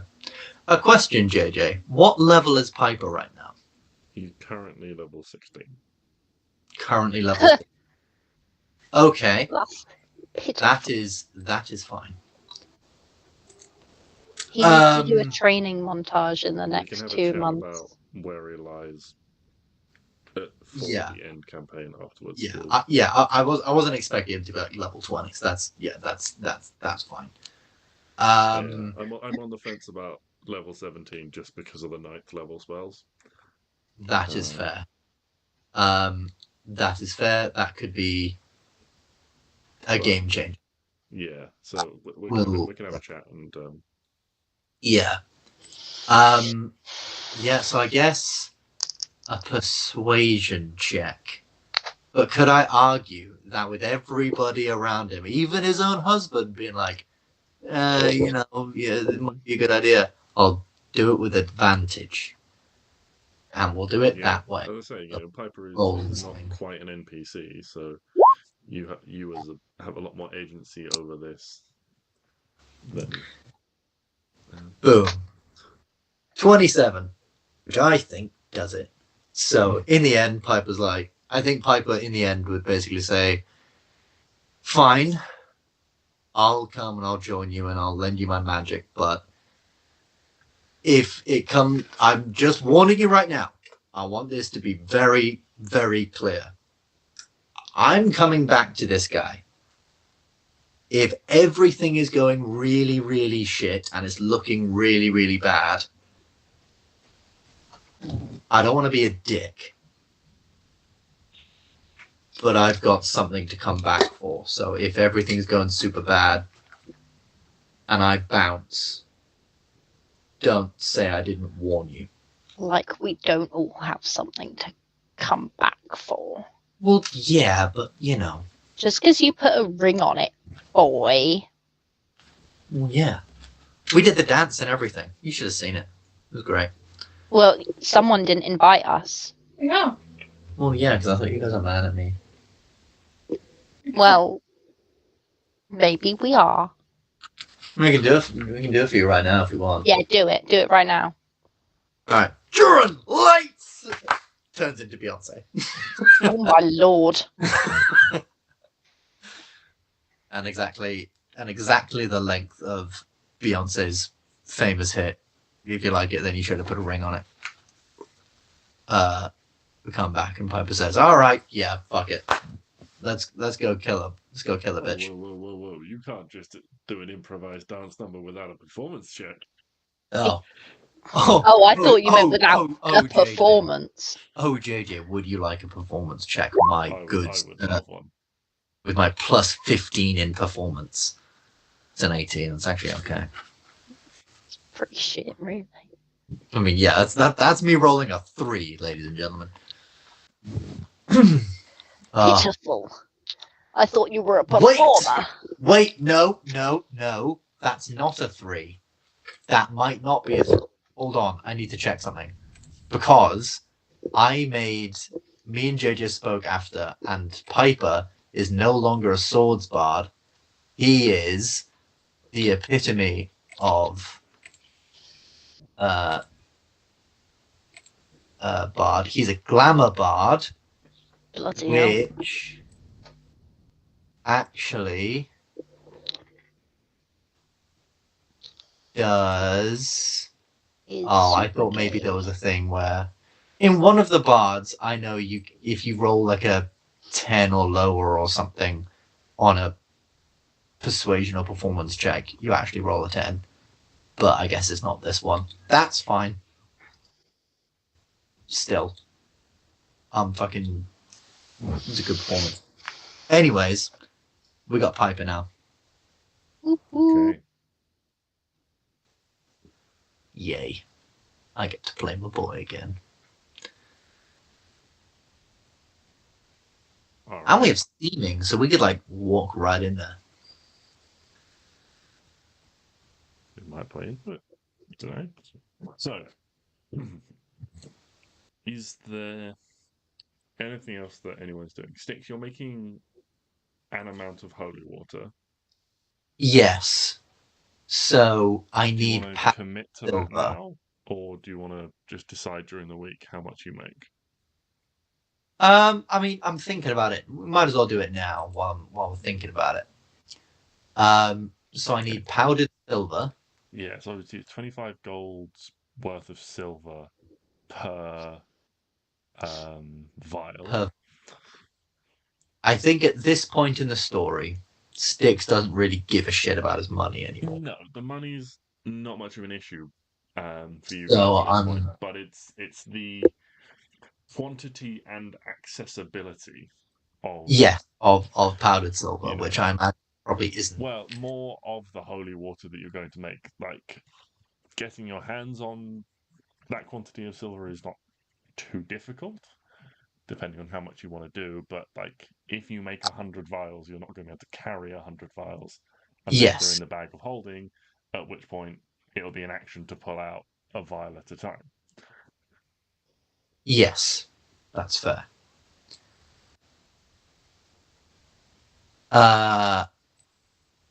In which case, how many?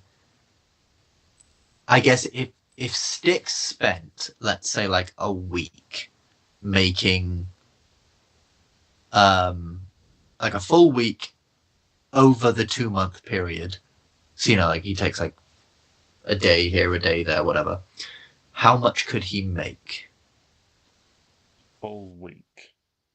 Yeah. Well, it requires a level 1 spell slot. So, how many spell slots have you got? So the total amount of spell slots that Stix has, if he was to use all of his spell slots, is 4, 7, 10, 13, 15. 15 spell slots. So 15 spell slots over 7 days is 75, 90, 105. See, 105, and then 105 times 25 is like 2,500, 2,625 gold. Okay, I actually don't have that much gold. I'm not. But also, that's 105 vials, which is yes, like a which is shitload. yes. So let's say, would he have enough for a full 20 quiver of arrows? Of like sort of vials that he could attach then to arrows for Arwen. So when yes, and then we I get will say, because a regular vial of holy water, I was going to call it holy silver, holy water does 2d6 damage. yes. But a regular vial of holy water also weighs a pound. So, some time could easily be spent talking to, some of the various artificers in Gardenheim, trying to, create small, lightweight containers out of a kind of a thin sheet metal or something like that to affix to the head of an arrow. And but I would say, basically it only takes half a dose of holy water per arrow, so it'll be 1d6 per addition to the arrow. Okay, that's fair. So I guess, yeah. So Cool. 20 arrows would be 10 lots of holy water, so 250 gold. 250 gold. And several days. I mean, while you're doing this, there's probably, a lot of this going on, like undead and holy water. So Stix, you were probably recruited for, some time while you've got the time in the month to just go and make, expend your spell slots to make holy water for the army. Yeah, that's fair. But they're also like, well, it's also a balancing act because water is heavy. Holy water is, I guess, thinking about it, holy water might be quite common from the point of view of it doesn't spoil like regular water would. Yeah, so a lot of it. While it's expensive, it might be good for travel because it won't. So it's a bit 6 and 2 3s, like the cost versus the longevity. Yeah. I was thinking they could do like the army could make like big holy water sacks that they could throw in like trebuchets and shit. Yeah. Fling over enemies and stuff. That'd be fun. Yeah, it'd be less likely to be sacks. It'd be like clay pots. Yeah, that's it. Yeah, big old clay pots of water and just. Yeah. That is exactly how that would go. That noise was adorable.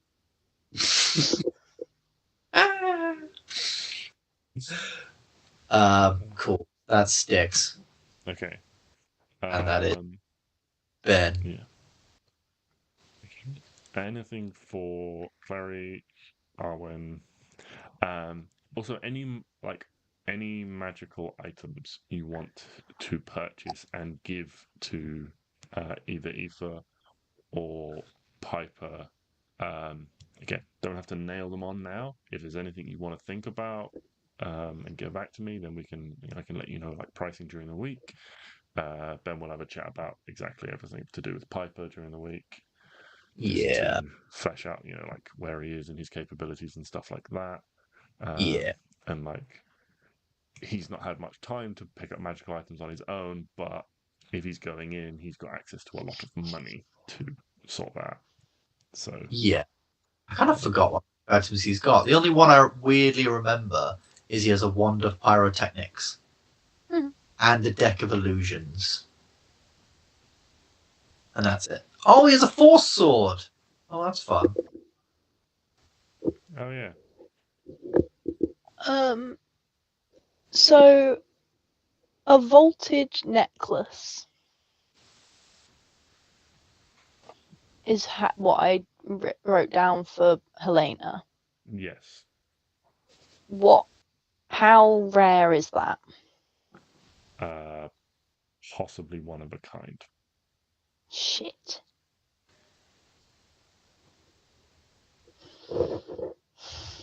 Could we get in touch with Helena and ask to borrow it? I'm going to be real with you. She is not going to give it to anyone. Can we go and steal it off her? I mean, yeah, she might have gone back to the... It is, given the amount of time, it is unlikely Helena is I on think this plane she's of gone. existence anymore. Yeah. Yeah. Which is not to say you can't go and try and get it. It just adds a level of complication.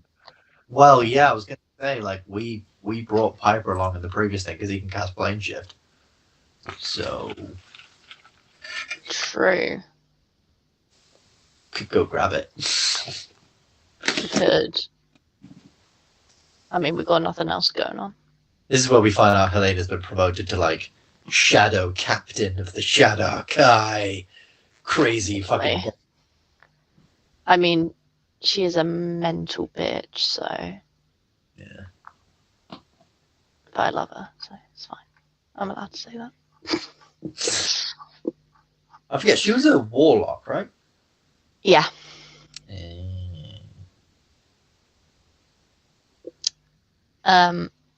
Yeah, I mean, we could see if we could find her. Yeah. Yeah. If that's something you're looking for, yeah. I mean, it's because we were wondering how we're going to get in there. And the best way is probably one person going and then everyone else being in the necklace. Yeah. I mean, Piper has seeming, which can make us all look like something else. That is true. To be fair, that's not but that might still be a bit tricky because obviously we don't necessarily know who's going to be on guard, what they look like at the moment. I mean, Piper also has like invisibility and a lot of useful spells like that. Yeah, but I do as well. So yeah, but I don't 100% know. Yeah, not 100% sure whether that would work. So maybe the vaulted necklace could be still a good idea. just in case. Yeah, just in case. I mean, actually, to be fair, maybe. Oh God, no. Maybe could. So Piper's got sending. Obviously, we know Helena. Could Piper send a message to Helena and just be like, "Hey, can we meet up? There's something to like talk about." Sorry, did she get you pregnant? She's not paying child support. Well, no, like I don't know. Maybe I don't know. Could it be like, "Hi, I want to come to the Shadowfell," or "Hi, I need your help with something. You seemed very strong. I need your lady, the Raven Queen or whatever's help with something. Can I come meet you or can something? I don't know." Yeah, I mean, you can send over planes of existence, can't you? There's a 5% chance it doesn't work. Yeah. Yeah, go for it. All right. Roll me that D100. 5 Good or lord. less doesn't work. 5 or less, it doesn't work. 63. Okay. Good number. So, yeah, then Piper sends a message to Helena and says, Hey girl, Helena. the clown. Helena.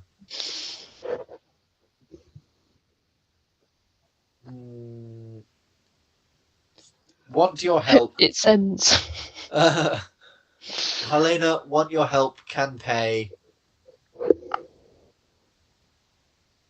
Please meet in material plane. I've not been counting this. Helena, want your help. I've got it. You're up to 11. Okay, I'm up to 11.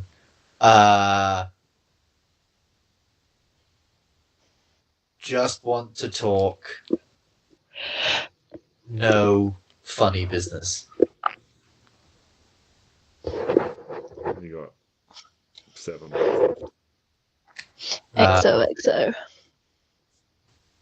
XOXO Piper. Okay. Well, Abby, Helena is was your character. How do you think she would respond? Just screaming in his head again. I was gonna say, can she do send? Oh, she can reply, can't she? Yeah. Oh yeah, big scream, and then, sure. Piper's just got this like 1,000-yard stare, like. She'll meet up. Yeah.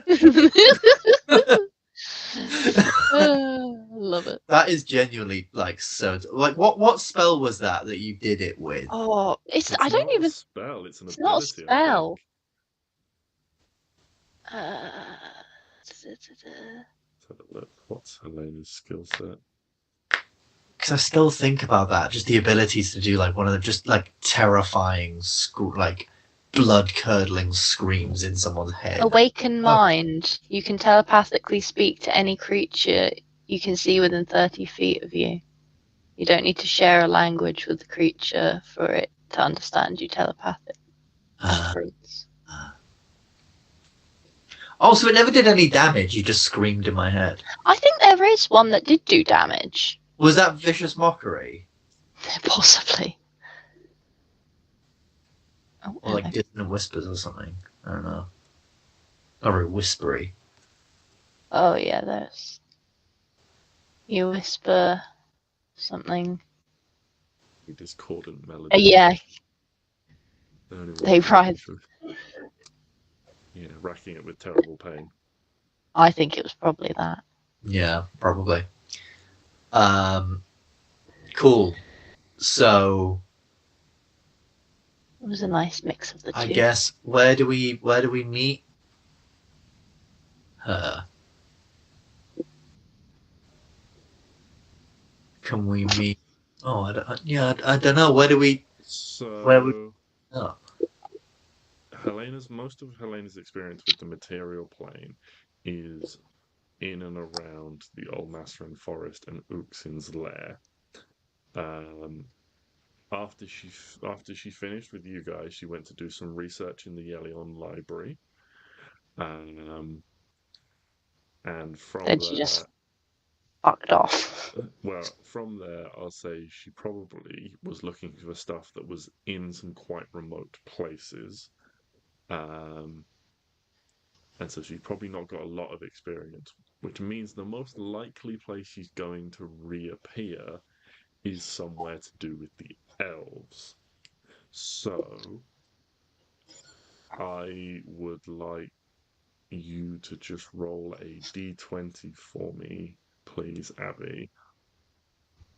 On a 5 or less, Helena ends up captured by the elves. Oh shit. Well, fuck. I guess she doesn't know. Oh, Oh, fuck. Yeet. She is not giving. Okay, I'm going to tell you this now. She now thinks it's a trap, and Yeah, she's not giving you the necklace. definitely never giving us that fucking thing. Yeah. So, or maybe Helena doesn't end up like, captured, but it goes like badly, and she just like books it and goes back to the Shadowfell. She's out. Bye. Like it causes like at this point, you know, Helena has had a fair bit of time to do things for her patron and is of a not insubstantial power level. But you know, obviously, Do warlocks get sending? I think so. it very much depends. I think on the subclass. I think your subclass does. I think so. Because you were aberrant mind. No, that's the sorcerer subclass.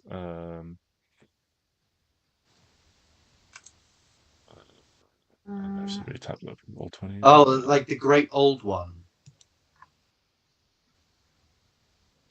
Nice. Yes, clairvoyance sending, 3rd level.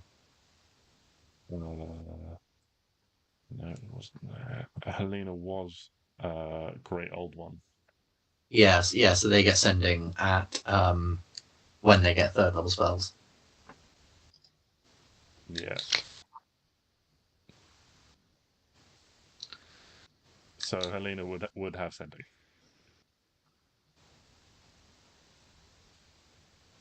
Eh?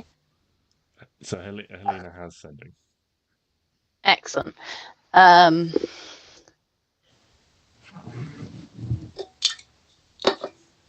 Are you trying to kill me?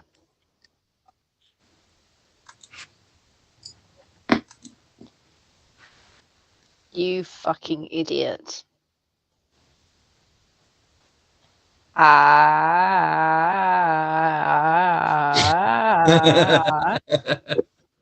There's 10 words. What do you want?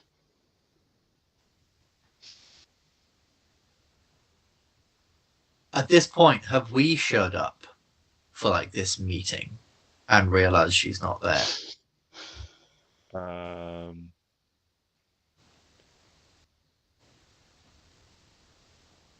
Yes, I think Helena goes back to the material plane. Her points of reference are mostly in and around the elves, so she ends up getting not knowing what's going on. She ends up getting captured there, or like into a fight there. I'll say not captured, but like into a fight because they're on like high alert, and ends up. And what do you think she would do in that instance, Arwen? Is she more likely to go home to the Shadowfell? Yeah. So she would just like So Yeah. She'll she be like, appears, it got portal, she doesn't think anything's bye. wrong. It then goes wrong. She then leaves. Mm-hmm. Yeah, that's fair. In which case, I just be like, as Piper just like, I haven't even met you yet. What's good? I can't have fucked up already. We haven't done anything shit's bad here. And then I would send a message to her saying, but before I would send a message, I would ask the group.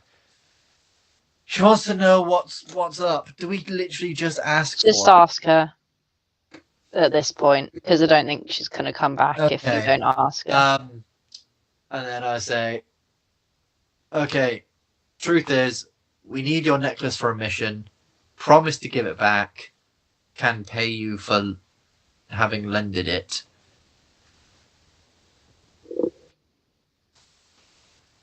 Then XOXO Piper. Love it. XOXO Piper, please don't scream at me again. Well, that just guarantees You she's going wish. to scream at you. He's not a smart boy. Eh. No, doesn't he have like Actually- 8 intelligence or something? Actually, he might be smarter than Stix. I don't know.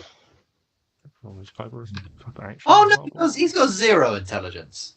Well, 10 intelligence. So he's actually dumber than Stix. Okay. Yeah. So, what would Helena's response be? She's turned up to the material plane, ready to travel to a meeting place. Been attacked, not like immediately, but probably within the first couple of hours of wandering around in Elven City, and pieced the scene and gone home again. I will just send back.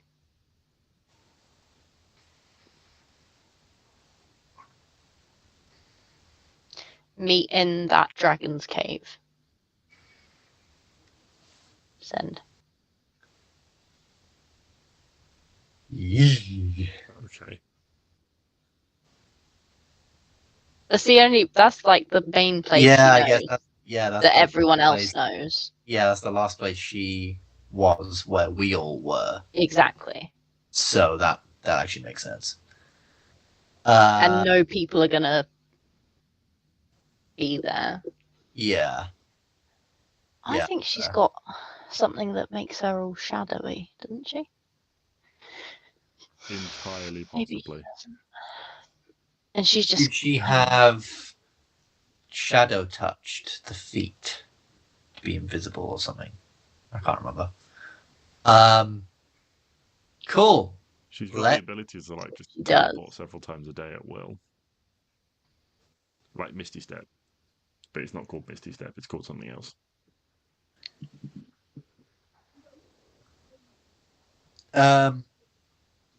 Alright, gang. Let's go to the dragon's lair.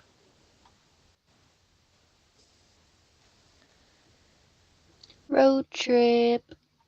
Stix take the goggles. Piper very much debates not going. But I think in the end he does go because he was the one who organised the meeting and it'd look even weirder if he wasn't there. And yeah, with the goggles, Stix teleports back to the lair when we think Helena's there. Boom. I would like a D20 roll from you, please, Ben, and one from Abby as well, on the behalf of Helena. 13. 20. 3. 3. So, Helena actually does a good job. She gets Nice. herself there, and she does discover that this is the lair of a new dragon, but manages to Fucking kill it. I was going with remain undetected within the vicinity. The rest of the party, when they arrive, are quite swiftly detected by this young dragon with their presence within its territory, and it does come out to attack you all. So now you have to decide what you do. Oh, good God. There is a young black dragon that probably, as you're moving up the mountainside or something like that, has emerged or has been hunting or something like that, and like swoops down trying to attack you, just thinking that you are regular people, and thinking it can. We came here the other week day, and Hugo put in his little mindsy, little sleepy dream boy, that we might be quite nice. Just a little subliminal message. She did do that. Is there any sort of check thing to recognize that this might be? It may have an impact on the difficulty of any checks that you make. Okay. As it potentially, I'm not going to confirm or deny whether it worked or not, speaks to a pre-existing connection. Okay. So we're like, we teleported into its like lair where we were before. We're going now to the place where Alexa meet. Yeah. We get spotted by this dragon. It comes down at us. Yeah. And we're like, whoa. Yeah, it's a young black dragon that is aggressively trying to remove you from its territory.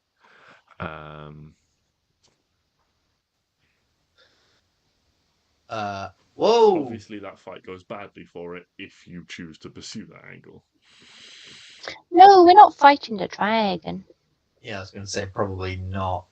I think probably just like. What if I turn myself into a dragon? What size, color, and how?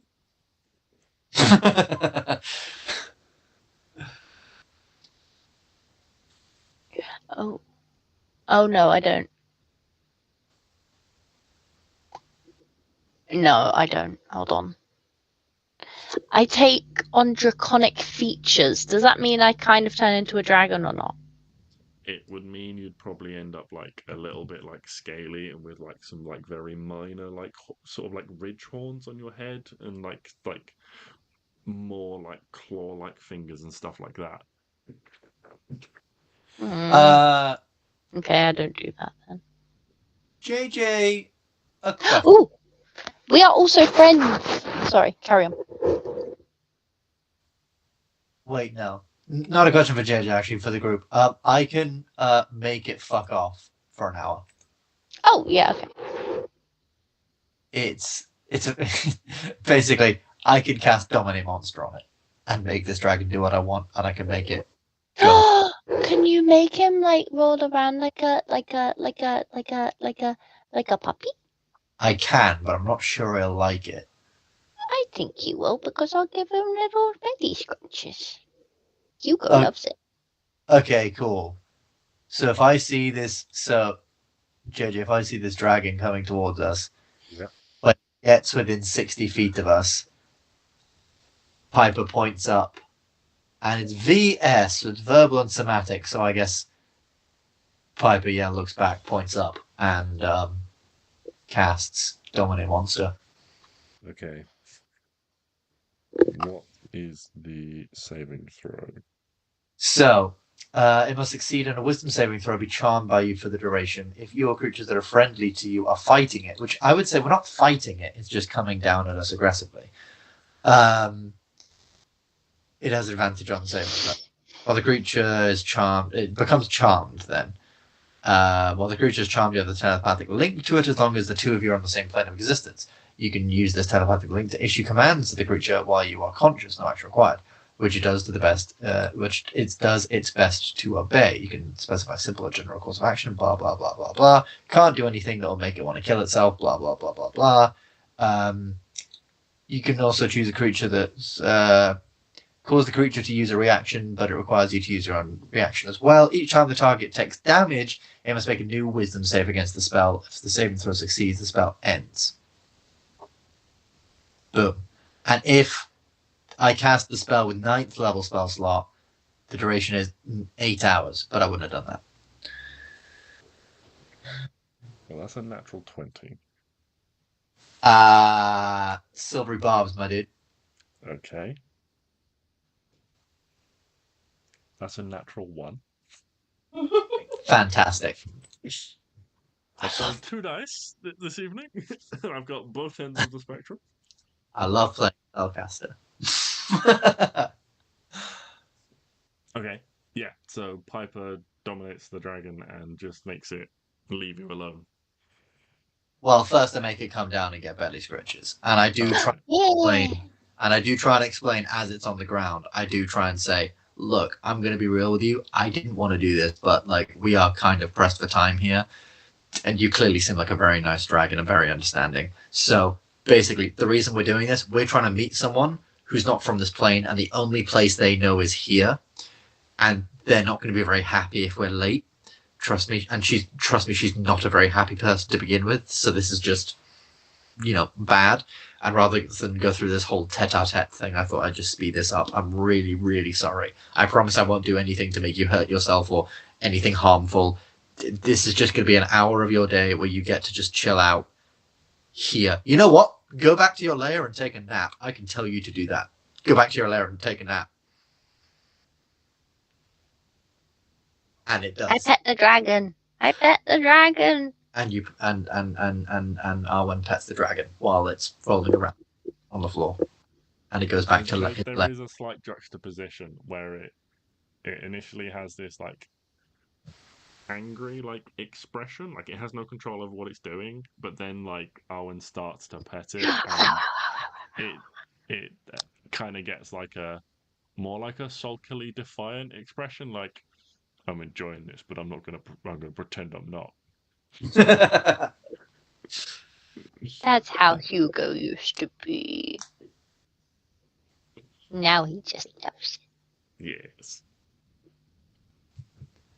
Yeah. You know when dogs get attention, but like the other dog is like, wait, why am I not getting attention? So kind of dives in front. Yeah, Hugo's doing that. 2 hands for a reason.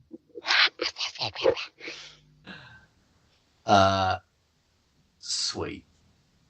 So you successfully managed to deal with the young dragon and meet with Helena. So what would Helena like in exchange for the necklace, either temporarily or permanently? Hey, goth friend, long time no see. A goth friend, yes. Yeah. I have a question. How do warlocks get 9th level spells? They get to a certain level and they get a feature called Mystic Arcanum, which basically is the same as getting a 9th level spell slot. It's just a fancy way of doing it because warlock spells are slightly different. Can't remember what that level is off the top of my head, but it's probably I believe 17th is the level for spell slots for actual just like warlock stuff. It's 11th level for Mystic Arcanum. But that's 6th level Mystic Arcanum. Yeah. That's when they first get Mystic Arcanum, and then they get 17th level. They get their 9th level spell. Would she be 17th level? No. Please. It's the only way this is going to work. Because I want her to use geese. Geas? I don't know. Geas. Geese. Yeah. Yeah. Lots of geese. And because I want her to... Yeah, I know, but it has to be 9th for this to work. Right.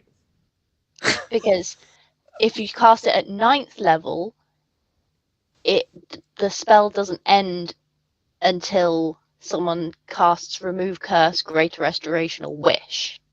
Right. Otherwise, it only lasts for 30 days, and I don't want that.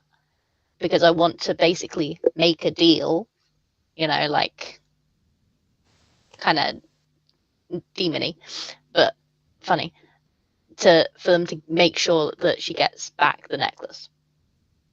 Okay. I will say Helena can't cast this, but one of her features is, because of her accidental travels and experience in other planes, she became a sort of messenger, feels like the wrong word, but like a conduit. Like, no, that I can't think what the right word is, but like she is now more prone to being sent out to further reaches of existence by her patron to do their bidding. And to facilitate that, you have a power that allows your patron to do things like that through you. Okay, yeah. So I can do my silly little. I will say, yeah, like specifically devil like deal. Gears for the purpose of making deals. That's what patrons do. They make deals for power and things like that in exchange for goods and services. And so through you give them access to creatures that they otherwise couldn't reach. Yeah. Cool. Okay. So like this is now like binding. So what is the effect of Gears? Of so if they deviate from the deal, they take 5d10 psychic damage each time they act in a manner directly countering your instructions. Okay. So each time we don't go to give you it back, we take 5d10. So like so the deal would be after this whole battle. It would be worded more contractually, but after this battle, you have 3 days to give back the necklace. Fairs. So that give you time to deal with shit, and then cool. And then after that, you're taking damage. Yeah, and I guess we'd like organize like, okay, here's where we would leave it at this date. Yeah, come. Oh, she'll be there. Yeah. There we go. Sweet. And if you can't get it back, the most likely reason is you're dead. So. Yeah. Then you'll take damage in hell. I mean, technically, our soul might continue to take damage. The psychic damage is psychic damage of the mind, and the soul has no mind. It only is a soul. But ghosts can take psychic damage. Oh, it's all getting very complicated. Well, if you've got either way, business, give us the thing back. God, can you imagine? You're done. Can you imagine if we all died, but we immediately come back as revenants of our characters because we have unfinished business? We haven't resolved this gear spell. You come back as undead? I mean, if it gets us to kill Balsam, then yeah. If controls all the undead? Oh, no, probably not, actually. No, that sounds quite bad. Sounds quite blurred, actually. I mean, you wouldn't be opposed to, some powerful servants. Stix, I'm sure you'd do great in the Blood War. I would do fantastically in the Blood War. But not about that. Not about that life. Cool. So do we have a vaulted necklace now? Yeah. I would say so. She also puts into the deal. What does Helena ask for in exchange? Because obviously this is a trade. If she needs help, or if she needs a favor on this plane of existence, then you will assist. Ooh, how very vague. Okay. I like. And Just one favor. okay, that's interesting. Exchange. Mm. I like it. In I exchange like for it. a favor at a later date. I like the idea. In about 5 years' time, we're gonna do a one shot called Helena's Favor. We're all gonna come back and we're gonna play out this favor that Helena wanted. She wanted to get ice cream. I've heard of this iced cream you all have here in this That's plane. the only way to Bring me some. It's the best way to physically and psychologically torture Piper at the same time. Exactly. Brain free. So yeah, that's all. Cool. Sweet. Your lord is pleased with your service. Thank you. That sounds dope. Although she's bald, so Yeah. thank you.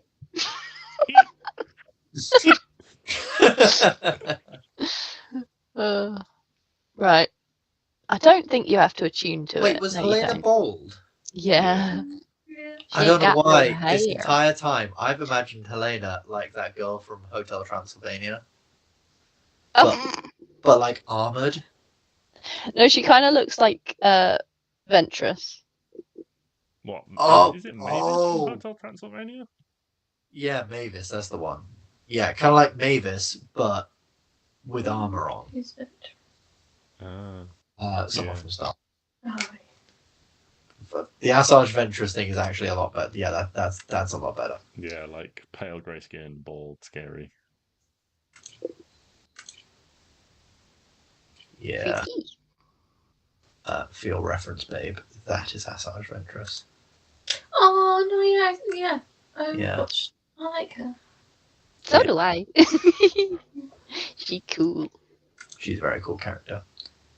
I still need to watch that like Clone Wars story thing they did afterwards. Because yeah, that's meant to be quite good. Was it voiced by a different person in the show and in the film? No, that's the animated one, the 2D animated one, and that's in the 3D animated one. I Sick. was gonna say she wasn't in the films. Was she not in the Clone Wars film? No, yes, she was. Yeah, I think she was in the Clone Wars film, the animated one. Yeah. Oh yeah. Sorry, I thought you meant like the three Live the action. yeah. Sorry. No, yeah, she wasn't in the live action one. Yeah. Yeah, cool character.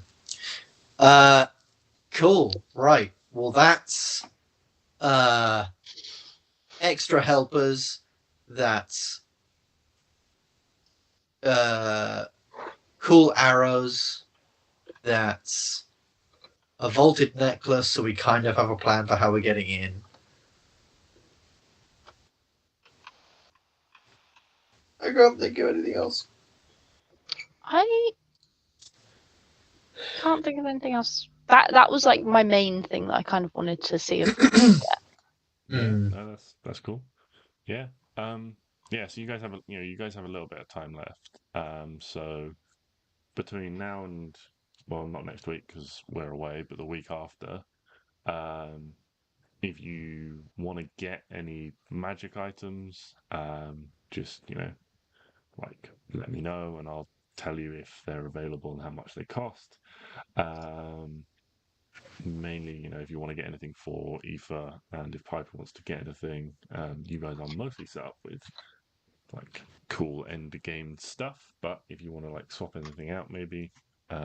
You have Aoife's character sheet to see what she has. So she is a brave cleric. Let me have a look in my big old folder. Oh, Aoife's a grave cleric? Oh. Yeah, because she's literally Aoife, Guardian of the Grave. So She's very fucking cool. Does she get her channel divinity? Because we're about to have some fun if I roll a crit.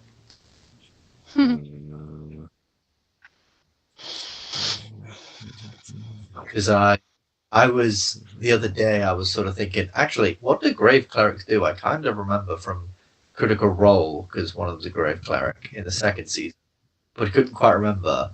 So I went on your sheet to look at what like Vincent could do, and I was like, oh, fuck. You can just make someone vulnerable to something for like one round, and you can cancel out crits and all that sort of stuff. Holy crap. Very, very. I did make a stat block for her. Because there was a chance that you were gonna like have her and Brienne. Yeah, because I think we did use her. Like she did come down. Yeah, she went down. She helped at one point. I Yeah. don't seem to have that printed out at the moment. I'll That's see if I got Actually, fine. until fairly anyway, recently, I'm gonna we give had her access. a power buff so that she's a bit more survivable. Because she would have been about level 10 when you guys were with her last. So I will give her a bit of a power buff so she can stand with you guys and isn't going to die immediately. But obviously she won't be a level 20 cleric with, you know, all the abilities. It'll just be like a reduced spellcasting list and a couple of grave cleric features. Yeah, I will make a decision about the channel divinities. Because yeah, the Path of the Grave channel divinity, you choose one creature within 30 feet of you, cursing it till the end of your next turn. The next time you or an ally of yours hits it with an attack, the creature is vulnerable to the attack's damage, and then the curse ends. So that would be wild if, I don't know, like we made it piercing damage and Klari just fucking stabs him with a really good sneak attack. Like, that'd be mental. well, you don't have to pick according to the wording of that. Oh yeah, I guess just whatever the next time it takes damage, it's vulnerable to that attack. Yeah. So yeah, I will work on that and let you guys know. Obviously, we can have a discussion about what Piper can do. Yeah, we'll talk about that in a week. Yeah. Because obviously, yeah, I don't want. I understand your trepidation with the 9th level spell thing. Because I'm now particularly with the bard 9th level spells, and they're all the broken ones. Yeah, but also partly because, like, you know, bringing him in, like, kind of brand new, I just don't have the experience of trying to balance around that level of magical power. Well, I did just briefly have an idea for it. Because the only real thing I would want from... Because, yeah, I understand the 9th level spells thing. So the only thing I'd really want is the HP. So what if we said he leveled up to 17, but he got a feat instead? Yeah, I think, yeah. Something to think about, maybe. Because I'm actually pretty happy with the spell list. I'm pretty happy with that too, so... yeah. Yeah. Okay. Yeah, we'll iron out those details over the next couple of weeks. And as I say, you know, anything you guys want to do, if you change your minds, if you think of anyone else you want to, you know, swap for, things like that.